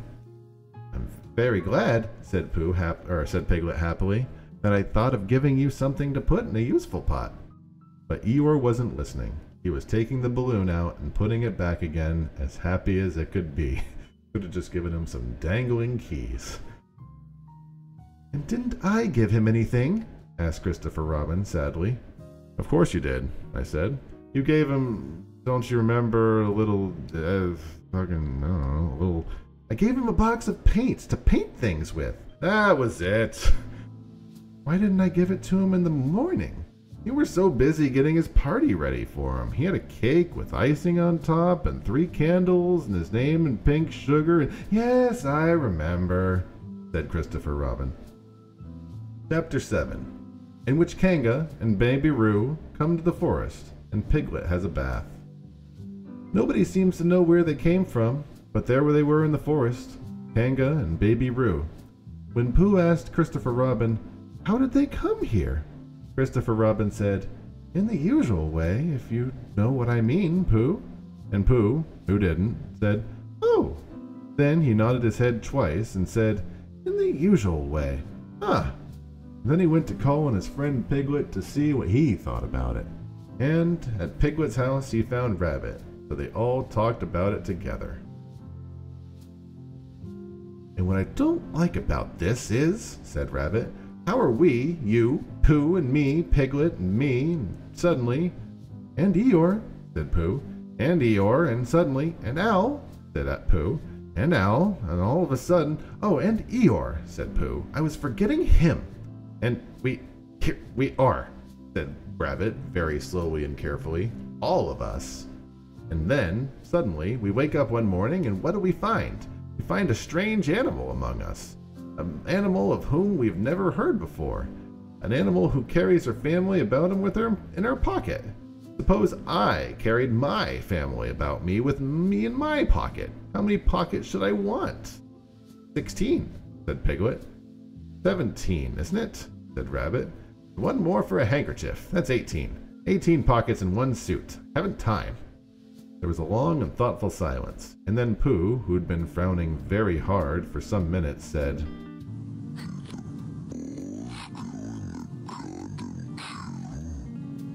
"What?" said Rabbit. 15. 15 what? Your family. What about them?" Pooh rubbed his nose and said that he thought Rabbit had been talking about his family. "Did I?" said Rabbit carelessly. "Yes, you did." Never mind, Pooh," said Piglet impatiently.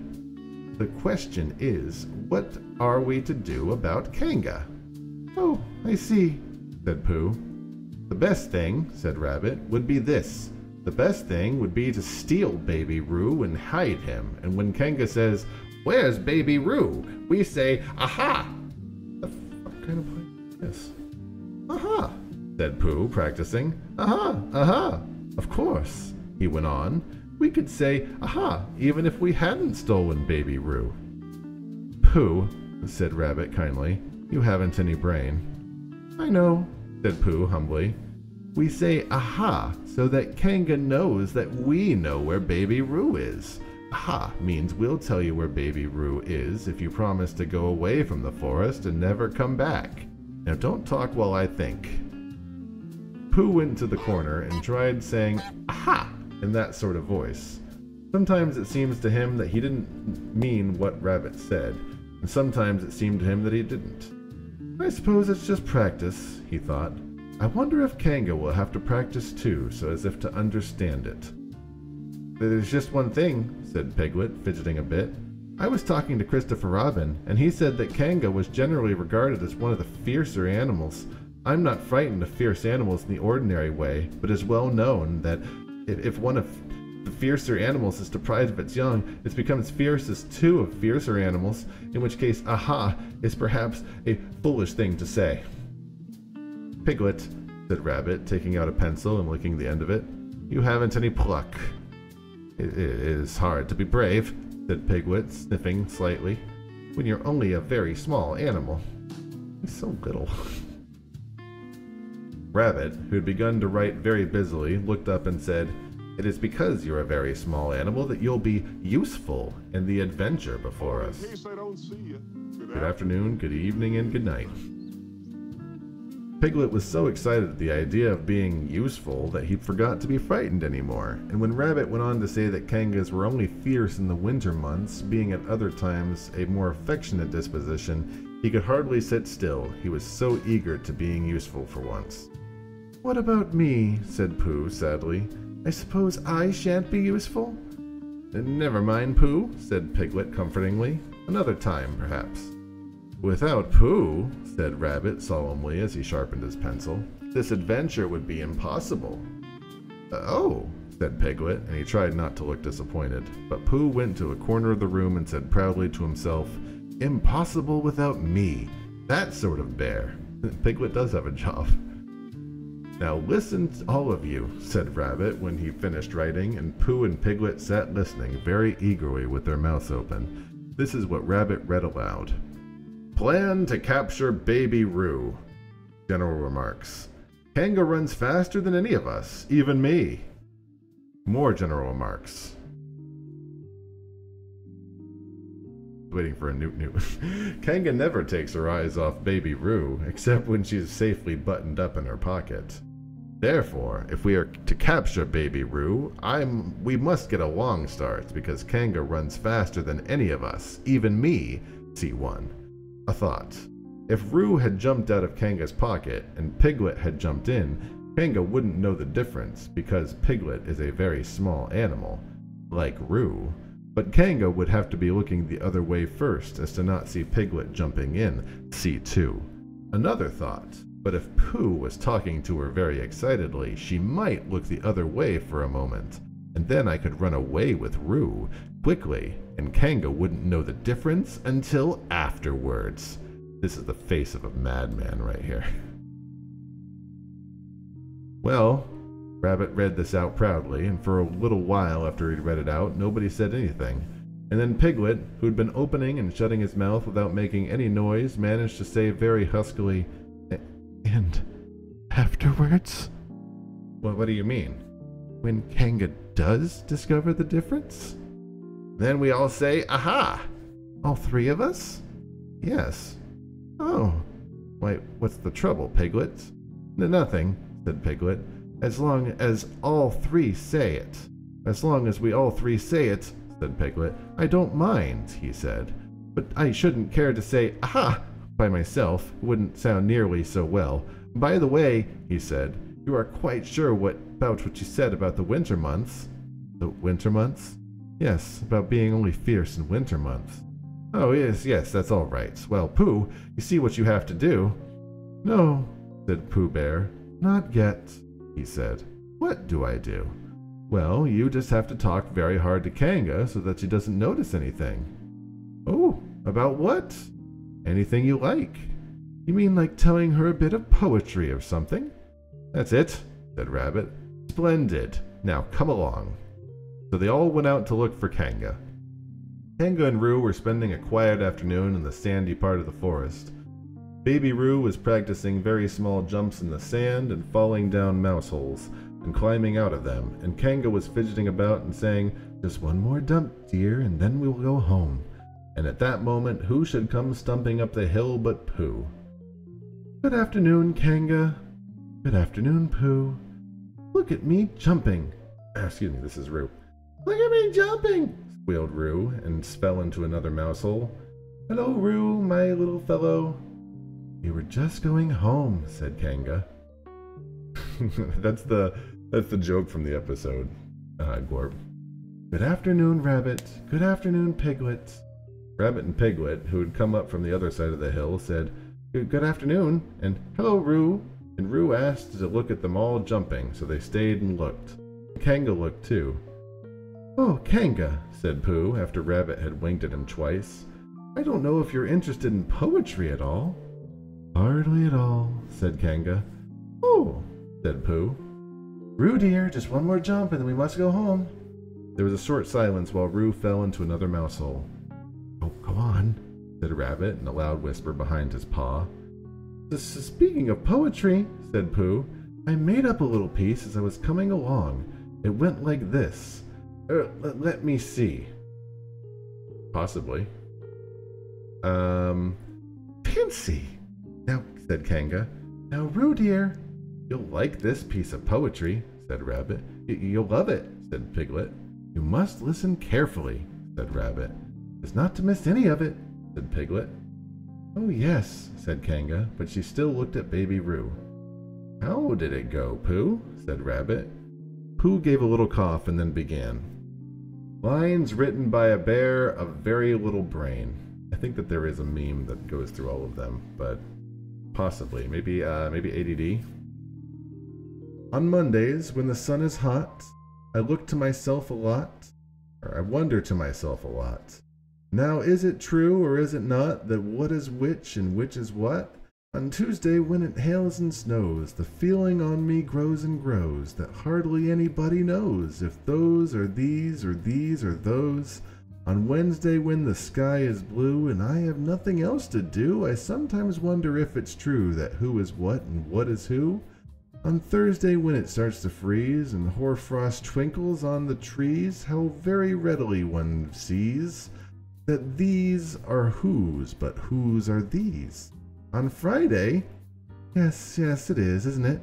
Said Kanga, not waiting to hear what happened on Friday. Just one more jump, Roo dear, and then we really must be going. Rabbit gave Pooh a hurrying up sort of nudge. Talking about poetry, said Pooh quickly. Have you ever noticed the tree right over there? Where? Said Kanga. Now, Roo, right over there, said Pooh, pointing behind Kanga's back. No, said Kanga. Now jump in, Roo dear, and we'll go home.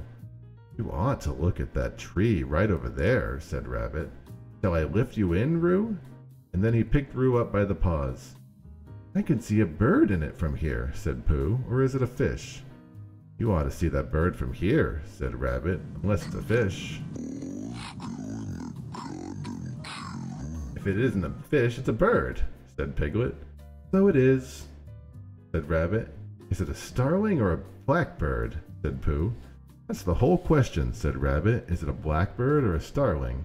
And then at last, when Kanga did turn her head to look, and at the moment that her head was turned, Rabbit said in a loud voice, On you go, Roo! And in jumped Piglet into Kanga's pocket, and off scampered Rabbit, with Roo in his paws, as fast as he could. Why, where's Rabbit? Said Kanga, turning round again. Are you all right, Roo dear? Piglet made a squeaky Roo noise from the bottom of Kanga's pocket. Rabbit had to go away, said Pooh. He thought of something he had to go do and see about quickly. And Piglet? I think Piglet thought of something else at the same time, suddenly. Well, we must be getting home, said Kanga. Goodbye, Pooh. And in 3 large jumps she was gone. Pooh looked after her as she went. I wish I could jump like that, he thought. Some can and some can't. That's how it is. I was a raven like a writing desk. But there were moments when Piglet wished that Kanga couldn't. Often, when he had a long walk home through the forest, he had wished that he were a bird. But now he thought jerkily to himself at the bottom of Kanga's pocket. Oh wait, I see what's happening. If this is flying, I shall never really take to it. And as he went up in the air, he said, oh, and as he went down, he said, oh, and as he was saying, oh, yeah, all the way to Kanga's house. Well, they're both very small, Kitty.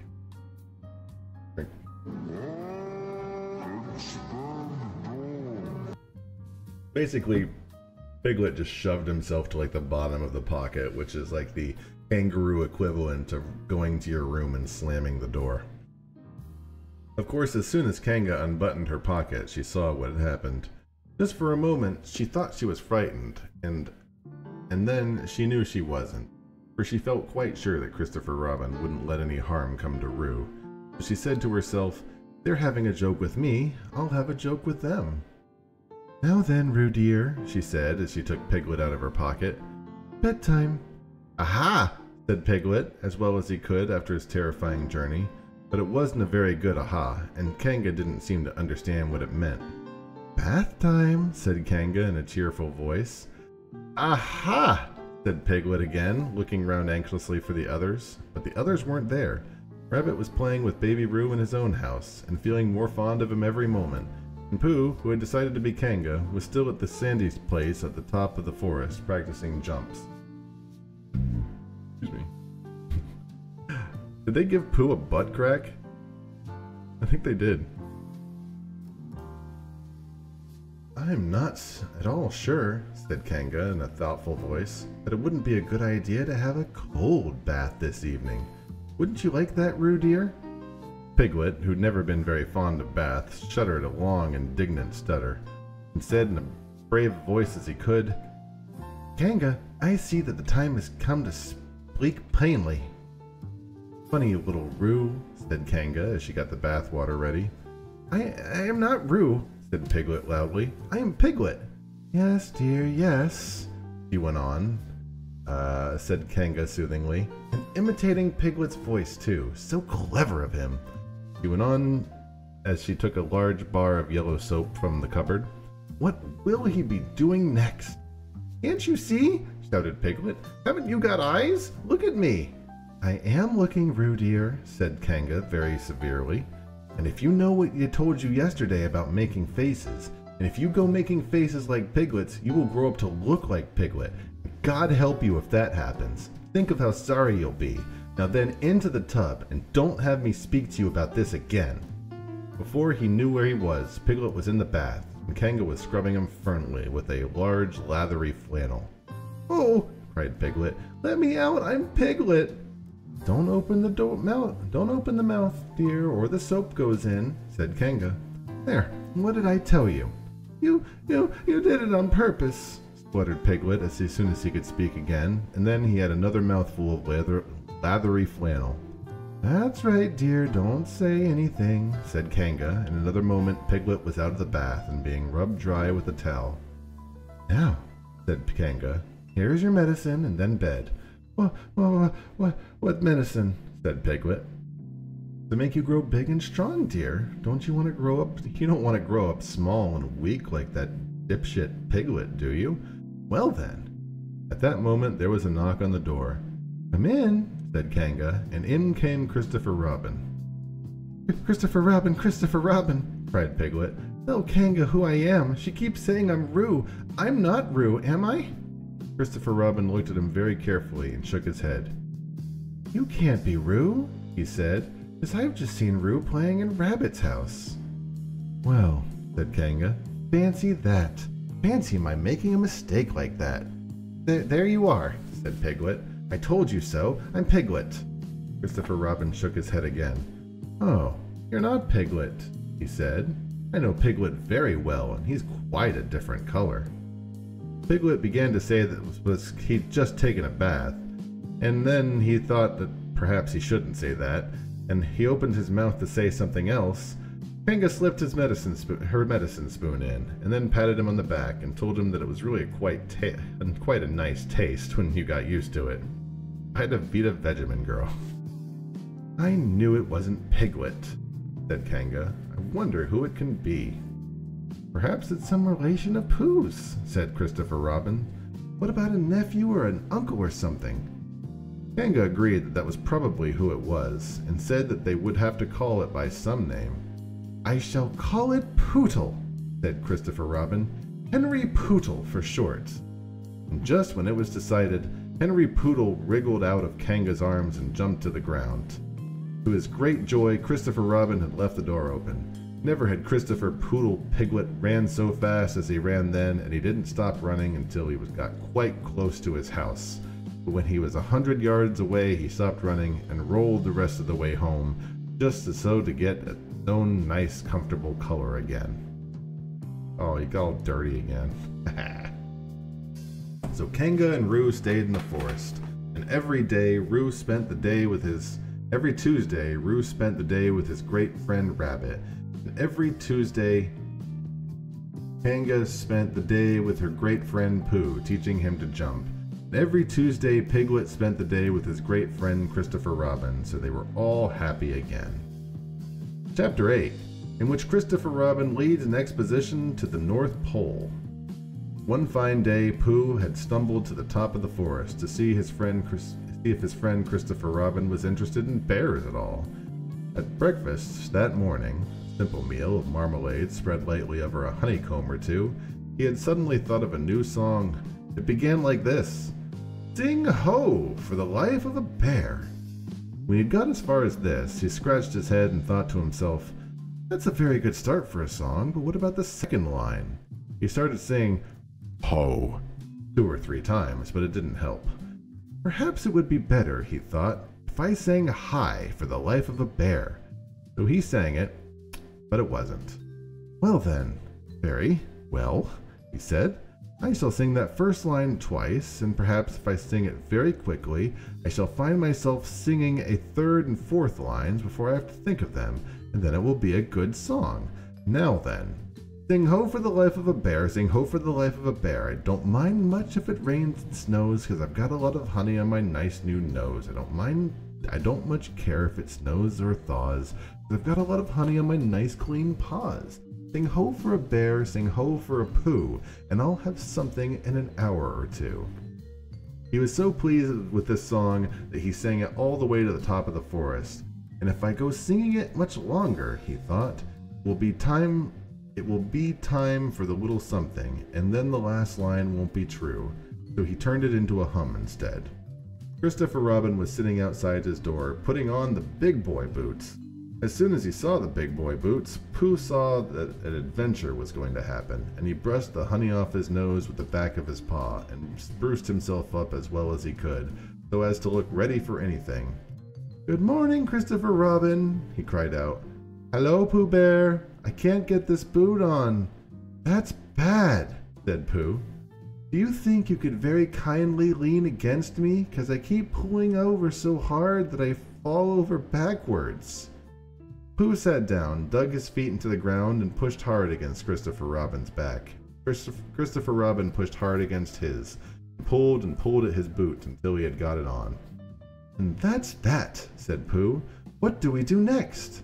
"We're all going on an expedition," said Christopher Robin as he got up and brushed himself off. "Thank you, Pooh." "Going on an expedition?" said Pooh eagerly. "I don't think I've ever been on one of those.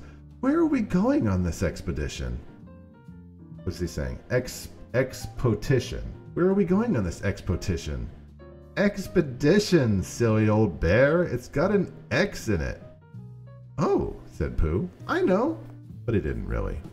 "We're going to discover the North Pole." "Oh," said Pooh again. "What is the North Pole?" he asked. "It's just a thing you discover," said Christopher Robin carelessly, not being quite sure himself. "Oh, I see," said Pooh. "Are bears any good at discovering it all?" "Of course they are, and Rabbit and Kanga and all of you. It's an expedition. That's what an expedition means. A long line of everybody. You'd better tell the others to get ready while I see if my gun's all right. We must all bring provisions." "Bring what?" "Things to eat." "Oh," said Pooh happily. "I thought you said provisions. I'll go and tell them." And he stumped off. The first person he met was Rabbit. "Hello, Rabbit," he said. "Is that you?" "Let's pretend it isn't," said Rabbit, "and see what happens." "I've got a message for him." "I'll give it to him." "We're all going on an expedition with Christopher Robin." "What is it when we're on it?" "Sort of boat, I think," said Pooh. "Oh, that sort." "Yes, and we're going to discover a pole or something. Or was it a mole? Anyway, we're going to discover it." "We are we?" said Rabbit. "Yes, and we've got to bring things to eat, in case we want to eat them. Now I'm going to Piglet's. Tell Kanga, will you?" He left Rabbit and hurried down to Piglet's house. The Piglet was sitting on the ground at the door of his house, happily blowing on a dandelion, and wondering whether it would be this year, next year, sometime, or never. He had just discovered that it would be never, and was just trying to remember what it was, and hoping that it wasn't anything nice when Pooh came up. "Oh, that's adorable." "Oh, Piglet," said Pooh excitedly. "We're going on an expedition, all of us, with things to eat, to discover something." This is like the phone game from hell. "Discover what?" said Piglet anxiously. "Oh, just something. Nothing fierce." Christopher Robin didn't say anything about anything fierce. He just said that it had an X. "It isn't their necks I mind," said Piglet earnestly. "It's their teeth. But if Christopher Robin is coming, I don't really mind anything." In a little while they were all ready at the top of the forest, and the expedition started. First came Christopher Robin and Rabbit, and Piglet, and Pooh, and Kanga with Roo in her pocket, and Owl, and Eeyore, and at the very end, at the long line, all of Rabbit's friends and relations who they'd never bothered naming. They're even different creatures, too. He has a frog friend. The frog didn't get a name? Got a mosquito? "I didn't ask them," explained Rabbit carelessly. They just came. They always do. They can march at the end after Eeyore." "What I say," said Eeyore, "is that it's unsettling. I didn't want to come on this what Pooh said. I only came to oblige, but here I am, and I am at the end of the thing we're talking about. Let me be the end. But if every time I want to sit down for a little rest, I have to brush past half a dozen of Rabbit's smaller friends and relations first, then this isn't an whatever it is at all. It's simply a confused noise. That's what I say. I see what Eeyore means, said Al. If you ask me, I'm not asking anybody, said Eeyore. I'm just telling everybody. We can look for the North Pole, or we can play Here We Go Gathering Nuts in May with the end part of an ant's nest. It's all the same to me. There was a shout from the top of the line. Come on, called Christopher Robin. Come on, called Pooh and Piglet. Come on, called Owl. We're starting, said Rabbit. I must go. Then he'd hurried off to the front of the expedition with Christopher Robin. All right, said Eeyore. We're going, only don't blame me. Off they all went to discover the pole. He's on the other side, it'll be fine. And as they walked, they chattered to each other about this and that, all except Pooh, who was making up a song. This is the first verse, he said to Piglet, who was, when he was ready with it. First verse of what? My song. What song? This one. Which one? Well, if you listen, Piglet, you'll hear it. How do you know I'm not listening? Pooh couldn't answer that one, so he began to sing. They all went off to discover the pole, Owl and Piglet and Rabbit and Ole. The thing you discover, as I've been told, by Owl and Piglet and Rabbit and Ole. Eeyore, Christopher, Robin, and Pooh, and Rabbit's relations all went too, and where the pole was, none of them knew. Sing hey for Owl and Rabbit and Ole. Hush, said Christopher Robin, turning round to Pooh. We're just coming to a dangerous place. Hush, said Pooh, turning quickly to Piglet. Hush, said Piglet to Kanga. Hush, said Kanga to Owl, while Roo was saying hush several times to himself very quietly. Hush, said Owl to Eeyore. Hush, said Eeyore in a terrible voice to all of Rabbit's friends and relations. And hush, hush, hush, they said terribly, hastily, each of them, all down the line, till they got to the very last one of all. And the last and smallest friend and relation was so upset to find that the whole expedition was saying hush to him that he'd buried himself down in a crack on the ground, where he stayed for 2 days until the danger was over. Then everyone went home in a great hurry. And lived quietly with his aunt ever afterwards. His name was Alexander Beetle. Oh god. Oh jeez. 1 second. Something broke. Tiglet, Tigger is not in this, it's not in this game, by the way, or in this, book.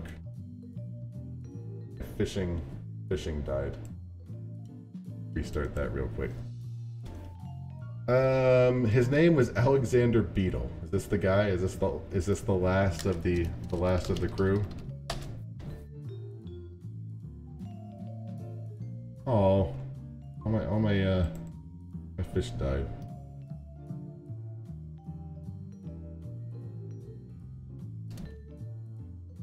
Everybody get a drink of water while you're waiting. I need to fix it quick. Beep.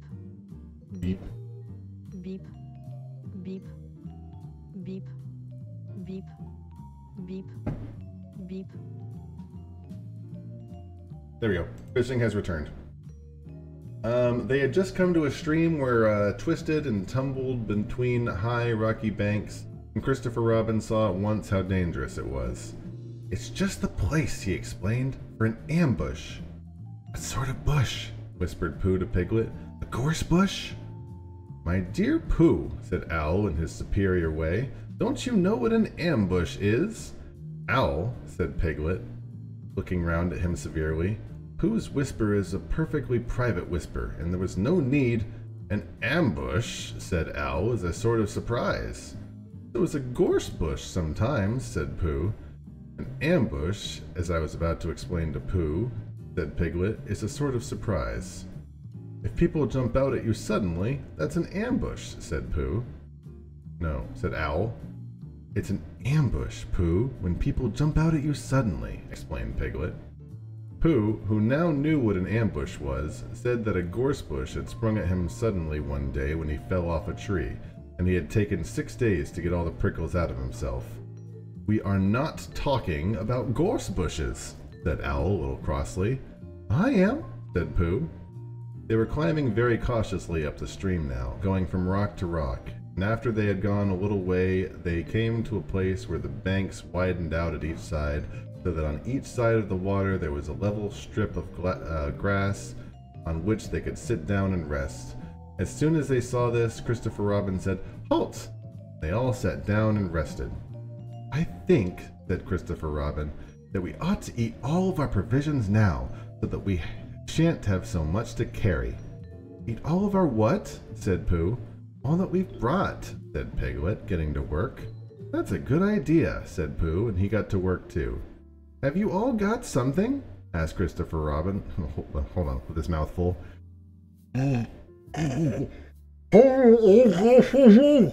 asked Christopher Robin with his mouth full. "All except me," said Eeyore, as usual. He looked around him in his melancholy way. "I suppose none of you are sitting on a thistle by any chance?" "I believe I am," said Pooh. "Ow!" He got up and looked behind him. "Yes, I was. I thought so." "Thank you, Pooh, if you've quite finished with it." He moved across to Pooh's place and began to eat. Aw, he's eating some thistles. I think that's healthy, even for Eeyore. "It don't do them any good, you know, sitting on them," he said. He went on as he looked up, munching. "Takes all the life out of them. Remember that another time, all of you. A little consideration, a little thought for others makes all the difference." As soon as he'd finished his lunch, Christopher Robin whispered to Rabbit, and Rabbit said, "Yes, yes, of course," and they walked a little way up the stream together. "Don't want the others to hear," said Christopher Robin. "Quite so," said Rabbit, looking important.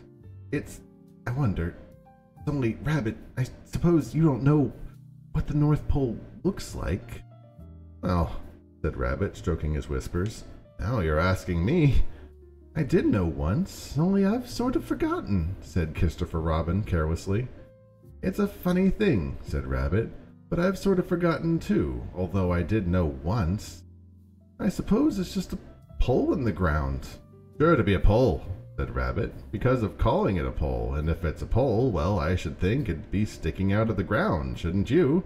Because there'd be nowhere else to stick it." "Yes, that's what I was thinking." "The only thing," said Rabbit, "is where is it sticking?" "That's what we're looking for," said Christopher Robin. They went back to the others. Piglet was lying on his back, sleeping peacefully. Roo was washing his face and paws in the stream, while Kanga explained to everyone proudly that this was the first time he had ever washed his face himself, and Owl was telling Kanga an interesting anecdote full of long words like encyclopedia and rhodahedron, and which Kanga wasn't listening. "Don't hold with all this washing," grumbled Eeyore. "This modern behind-the-ear nonsense. What do you think, Pooh?" "Well, I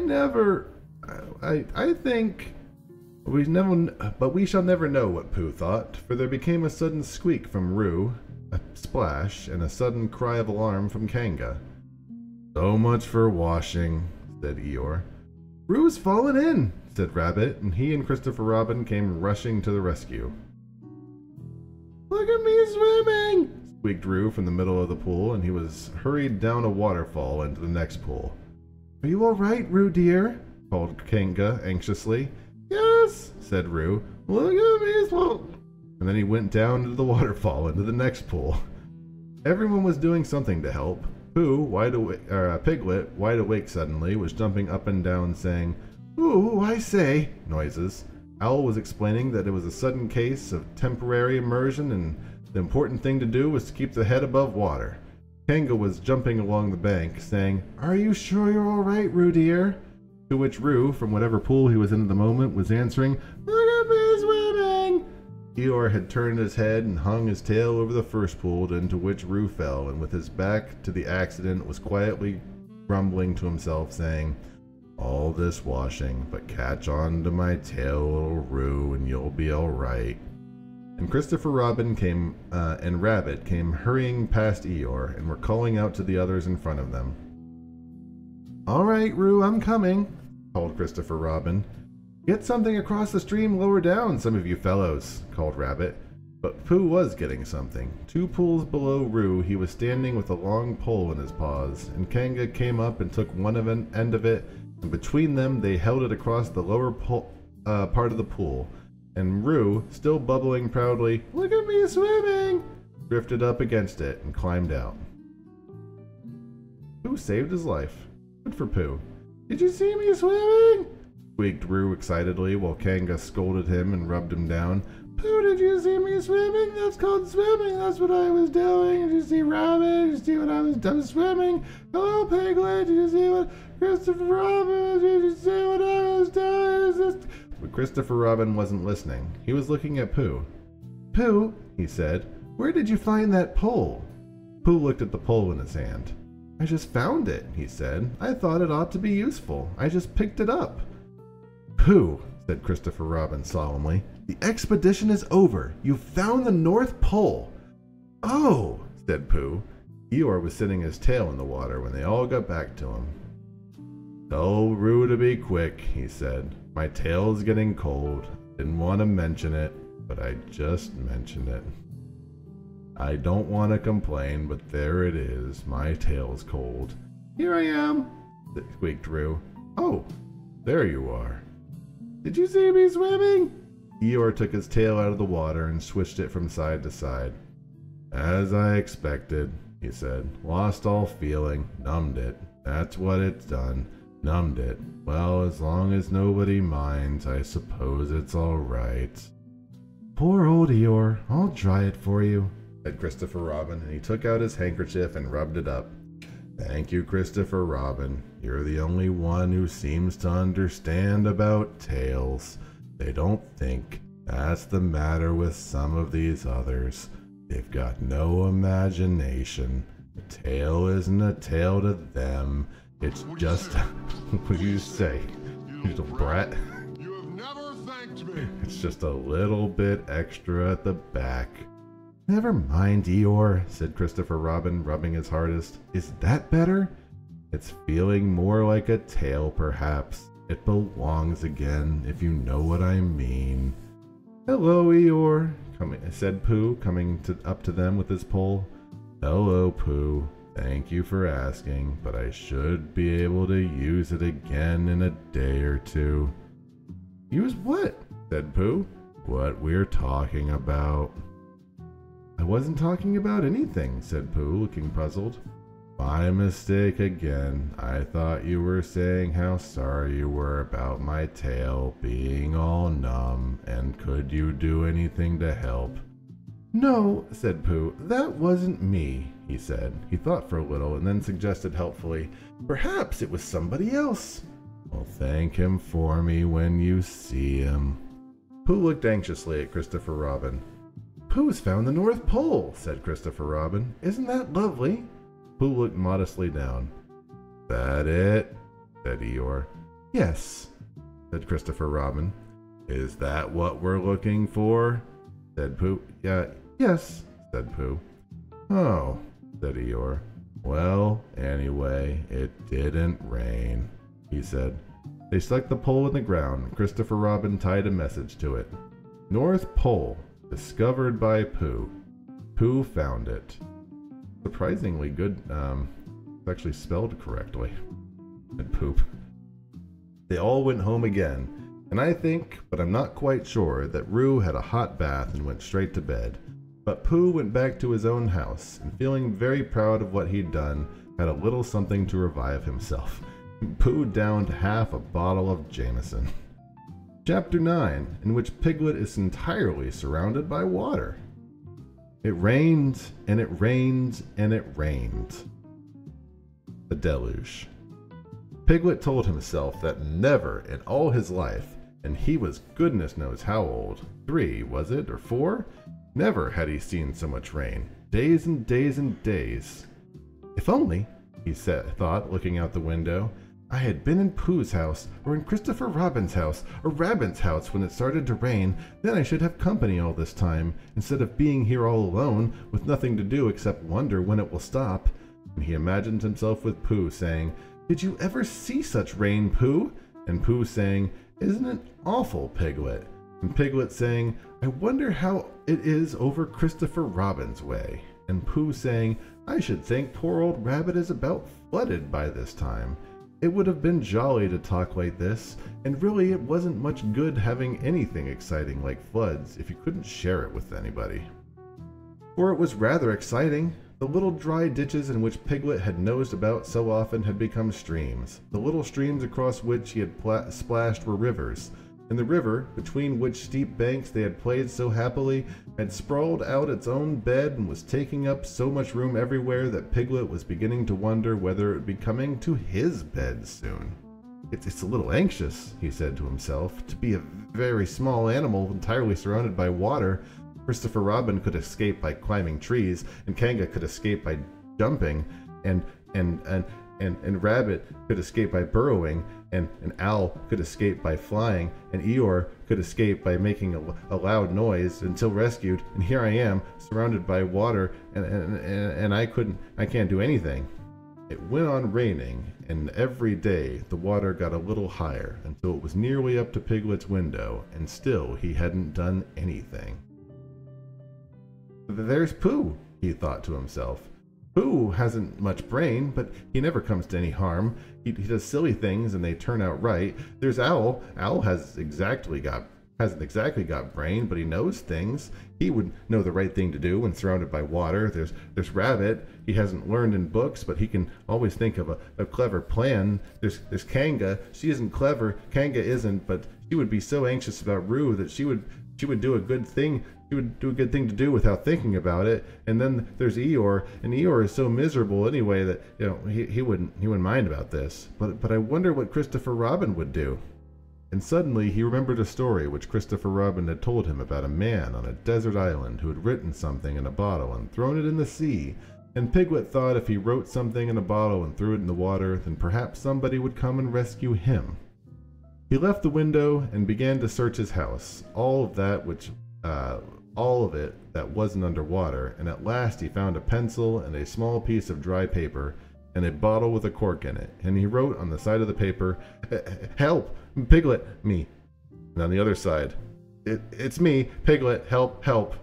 And then he put the paper in the bottle and he corked the bottle up as tightly as he could, and he leaned out his window as far as he could lean without falling in, and he threw the bottle as far as he could throw, and in a little while it bobbed up into the water, and as he watched it floating slowly off into the distance until his eyes ached with looking. And sometimes he thought it was the bottle, and sometimes he thought it was just a ripple on the water which he was following. And then he suddenly knew that he would never see it again, and that he'd done all that he could to save himself. Yeah. Yeah. You know, this took all of Piglet's strength, and it went like 4 feet. So now, he thought, somebody else will have to do something, and I hope they'll have to do it soon, because if they don't, I'll have to swim, which I can't, and so I hope they'll do it soon. And he gave a very long sigh and said, I wish Pooh were here. It's so much friendlier with two. When the rain began, Pooh was asleep. It rained, and it rained, and it rained, and he slept, and he slept, and he'd slept. He'd had a tiring day. You remember how they discovered the North Pole? Well, he was so proud of this that he asked Christopher Robin if there were any other poles such a little bear might discover. Not touching that. There's a South Pole, said Christopher Robin, and I expect there's an East and a West Pole, although people don't like talking about them. Pooh was very excited when he heard this, and suggested that they should have an expedition to discover the East Pole. But Christopher Robin had thought of something else to do with Kanga, so Pooh went out to discover the East Pole by himself. Whether he discovered it or not, I forget, but he was so tired by the time he got home that, in the very middle of his dinner, after he had been eating for a little more than half an hour, he fell suddenly asleep in his chair, and he slept, slept, and slept. And suddenly he was dreaming. He was at the East Pole, and it was a very cold pole with the coldest sort of snow and ice all over it. He had found a beehive to sleep in, but there wasn't room for his legs, so he had left them outside. And wild woozles, such as inhabit the East Pole, came and nibbled all the fur off his legs to make nests for their young. And the more they nibbled, the colder his legs got, until he suddenly awoke with an ow. And there he was, sitting in his chair with his feet in water, and water all around him. He splashed to his door and looked out. "This is serious," said Pooh. "I must have an escape." So he took the largest pot of honey and escaped with it to the broad branch of his tree, well above the water. And when he climbed down again and escaped with another pot, and when the whole escape was finished, there was Pooh sitting on his branch, dangling his legs, and there beside him were 10 pots of honey. The man's got priorities. Gotta give it to him. 2 days later, there was Pooh sitting on his branch, dangling his legs, and there beside him were 4 pots of honey. 3 days later, there was Pooh sitting on his branch, dangling his legs, and there beside him was 1 pot of honey. 4 days later, there was Pooh. And it was the morning of the 4th day that Piglet's bottle came floating past him, and with one loud cry of "Honey!" Pooh plunged into the water, seized the bottle, and struggled back to his tree again. Pooh. "Bother again. Bother," said Pooh as he opened all that wet for nothing. "What's that bit of paper doing?" He took it out and looked at it. "It's a message," he said to himself. "That's what it is. And that letter is a P, and so is that, and so it is. And P means Pooh, so it's a very important message to me, and I can't read it.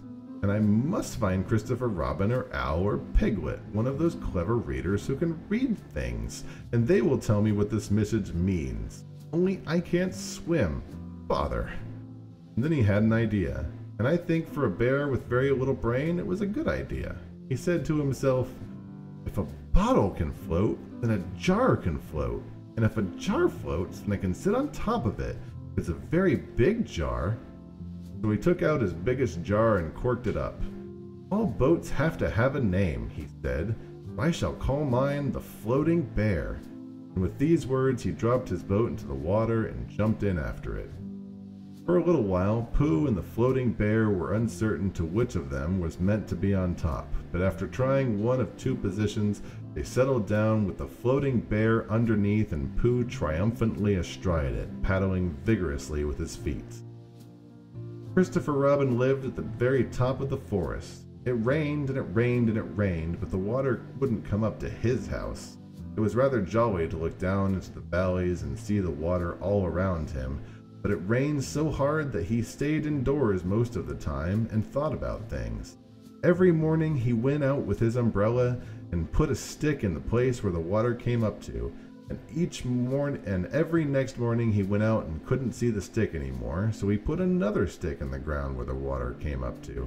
And then he walked home again, and each morning he had a shorter walk than he had the morning before. On the morning of the 5th day, he saw the water all around him, and he knew for the first time that he was on a real island, which was very exciting. It was on this morning that Owl came flying over the water to say, "How do you do?" to his friend Christopher Robin. "I say, Owl," said Christopher Robin, "isn't this fun? I'm on an island." "Yeah, atmospheric conditions have been very unfavorable lately," said Owl. "The what?" "It's been raining," explained Owl. "Yes," said Christopher Robin, "it has.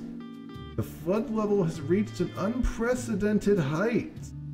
"The who?" "There's a lot of water about," explained Owl. "Yes," said Christopher Robin, "there is. However, the prospects are rapidly becoming more favorable. At any moment, have you seen Pooh?" "No. At any moment. I do hope he's all right," said Christopher Robin. "I've been wondering about him." "I expect Piglet's with him. Do you think they're all right, Owl?" "I expect so. You see, any moment. Do go and see Owl, because Pooh doesn't have much of a brain, and he might do something silly, and I do love him so, Owl. Do you see, Owl?" "That's all right," said Owl. "I'll go, back directly." And he flew off. In a little while he was back again. "Pooh isn't there," he said. "Not there? has been there, has been sitting on a branch in his tree outside of his house with 9 pots of honey, but he isn't there now. Oh, Pooh, cried Christopher Robin, where are you? Here I am, said a growly voice behind him. Pooh! They rushed into each other's arms.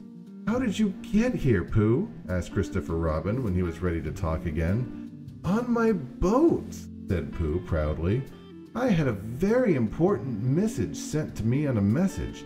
Owing to having to got some water in my eyes, I couldn't read it, so I brought it to you, on my boat.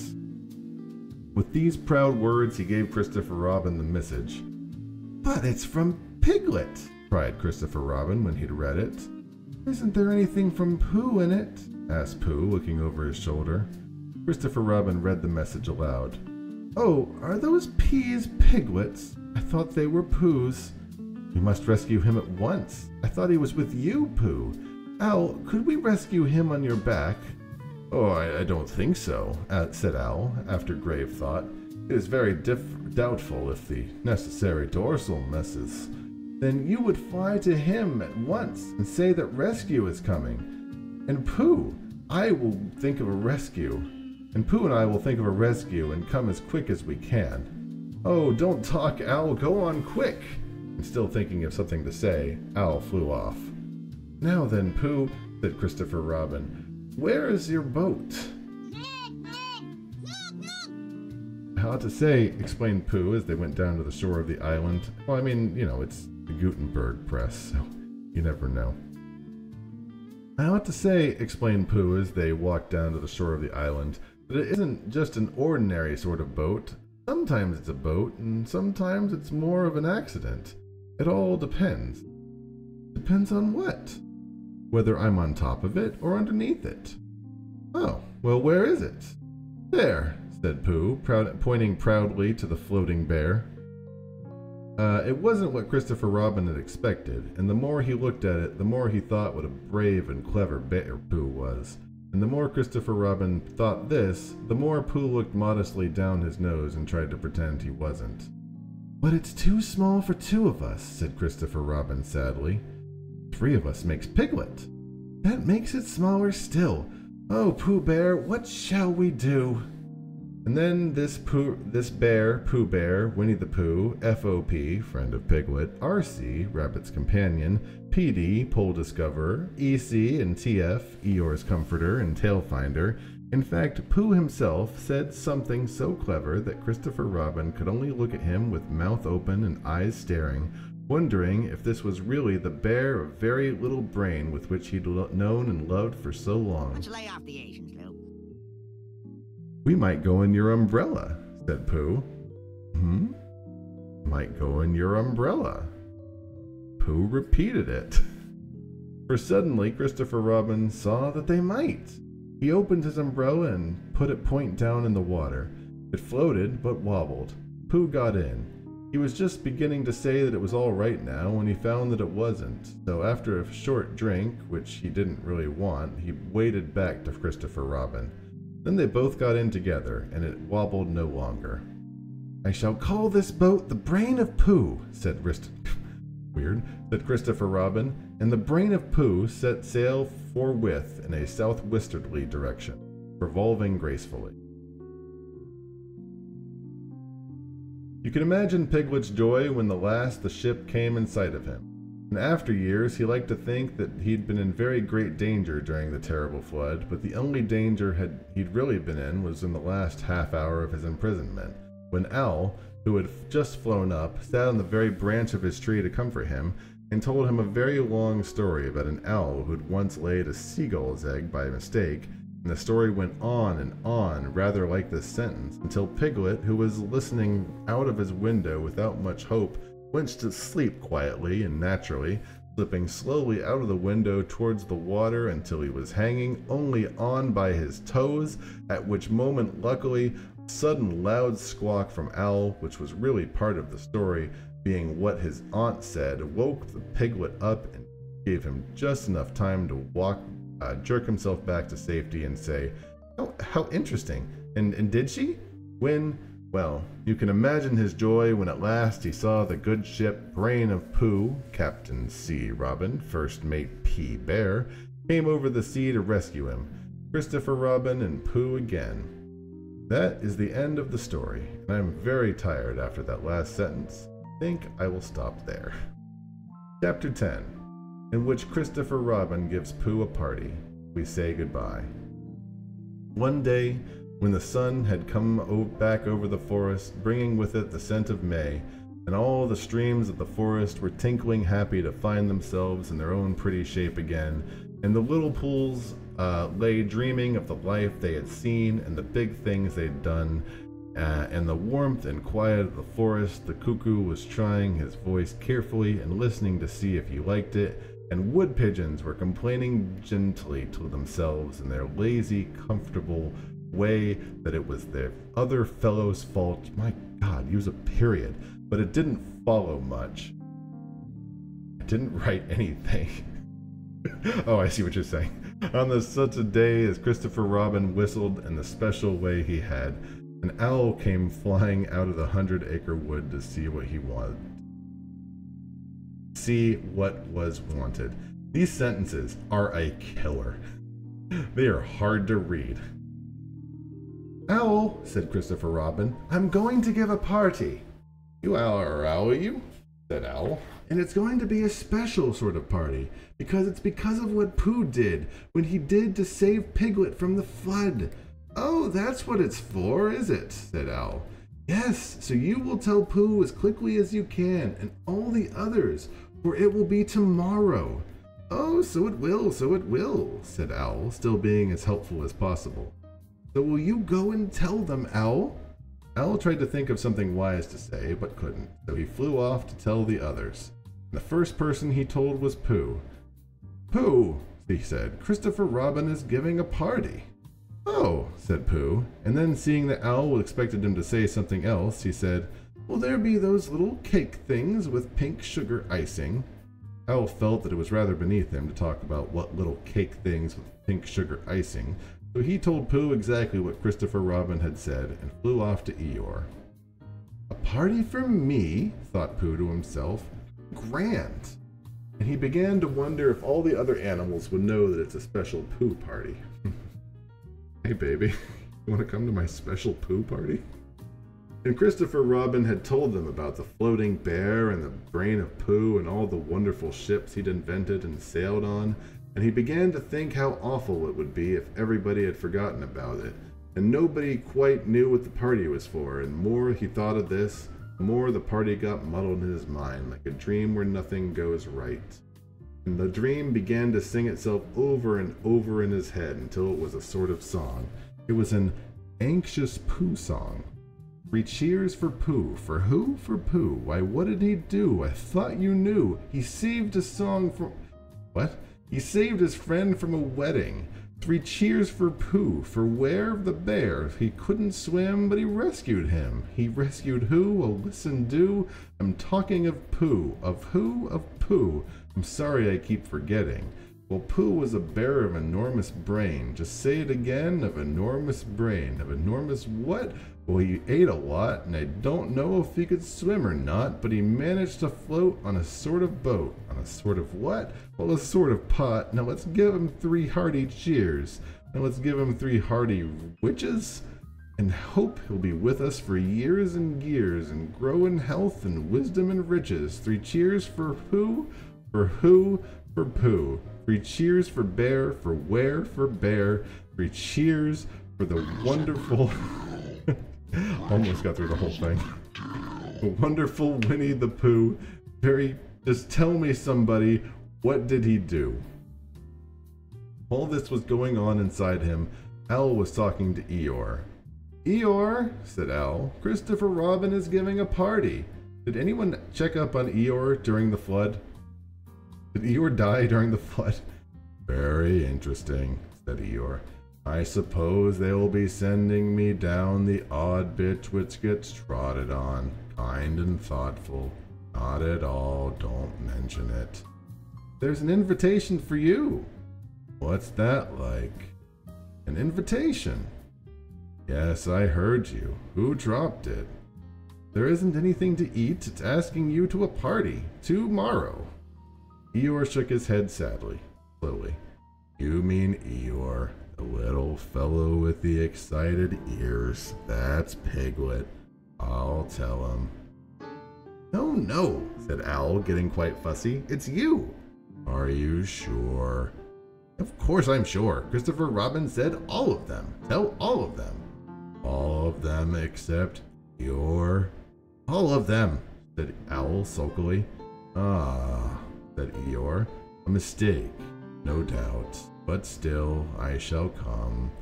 Only don't blame me if it rains. But it didn't rain. Christopher Robin had made a long table out of some long pieces of wood, and they all sat around it. Christopher Robin sat at one end and Pooh at the other, and between them on one side were Owl and Eeyore and Piglet, and between them on the other side were Rabbit and Roo and Kanga. All of Rabbit's friends and relations, damn it, Buggo here again, spread themselves on the grass and waited hopefully in case anybody spoke to them or dropped anything or asked them the time. It was the very first party which Roo had ever been. He was very excited. As soon as they sat down, he began to talk. "Oh, Pooh!" he squeaked. "Hello, Roo," said Pooh. Roo jumped up and down in his seat for a little while longer as they began again. "Oh, Piglet!" he squeaked. Piglet waved a paw at him, being too busy to say anything. "Hiya!" said Roo. Eeyore nodded gloomily at him. "It will rain soon. You'll see if it doesn't," he said. Roo looked to see if it didn't, and it didn't, so he said, "Hello!" And Owl said, "Hello, my little fellow," in a kindly way, and went on telling Christopher Robin about an accident which had nearly happened to a friend of his, whom Christopher Robin didn't know. And Kanga said to Roo, "Drink up your milk first, dear, and talk afterwards." So Roo, who was drinking his milk, tried to say that he could do both at once, and had to be patted on the back and dried for quite a long time afterwards. Oh, he's on his little high chair. Adorable.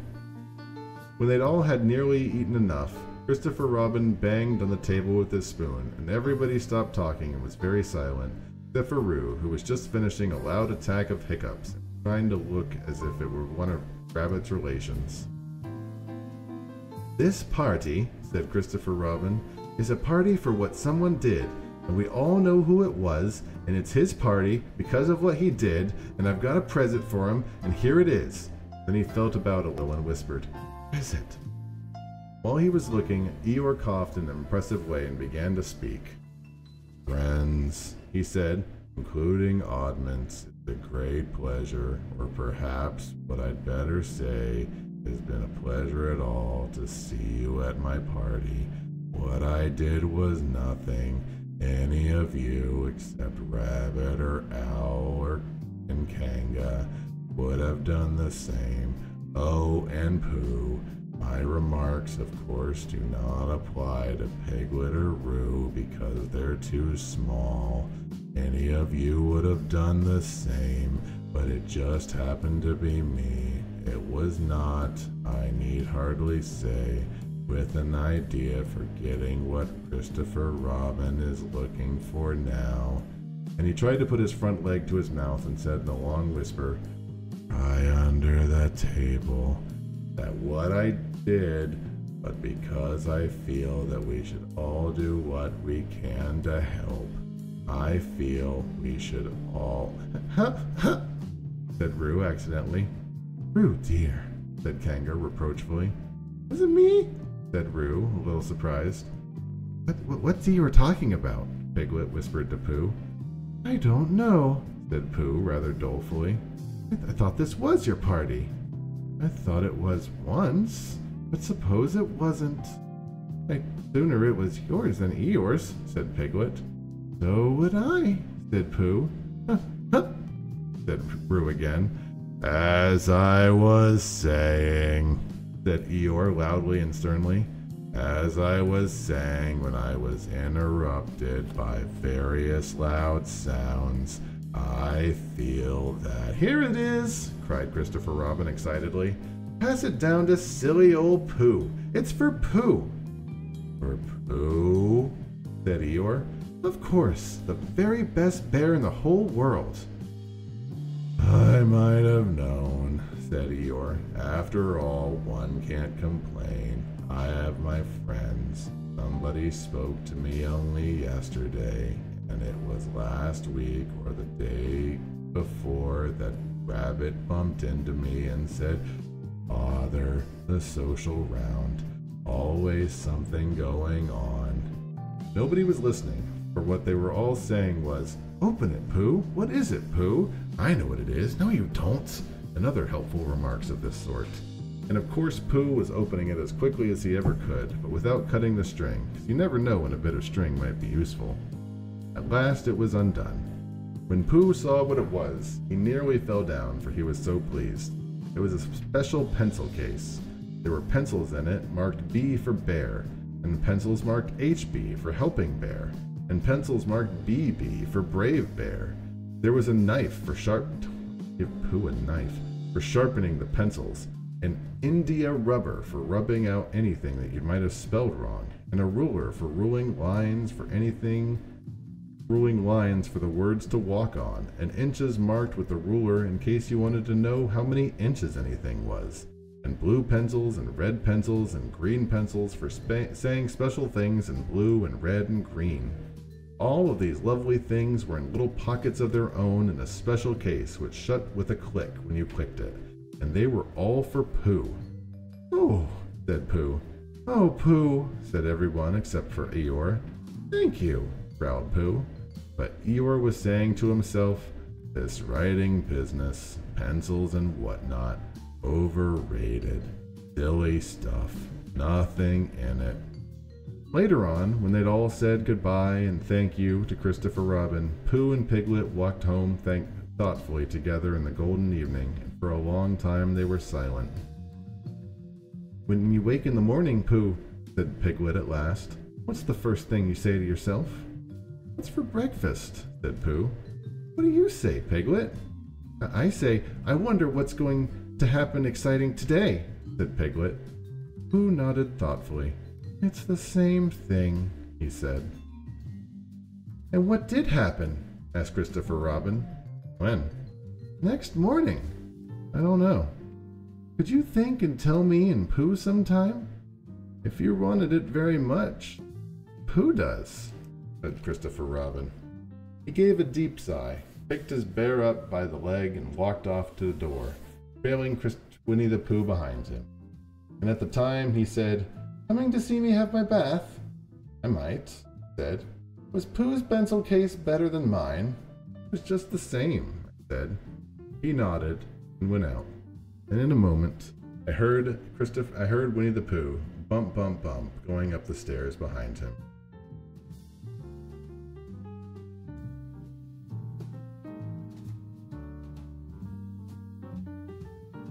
This has been a reading of Winnie the Pooh by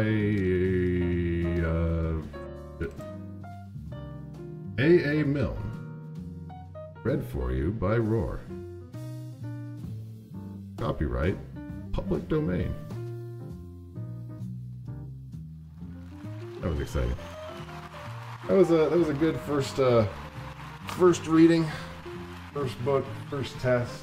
Probably not exactly the end all of books that we're going to be trying out on this in the future, but definitely a good start. And we did learn a lot today about Pooh, Piglet, Eeyore too.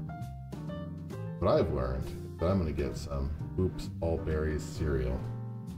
Go to bed. Oh yeah, you shut up. All right, I'm gonna peace out. Thanks for hanging out. I'm going away. You all have a fantastic evening. I love you. Goodbye.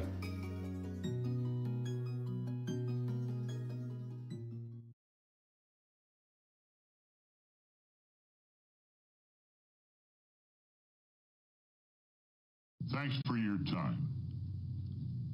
Have a good day.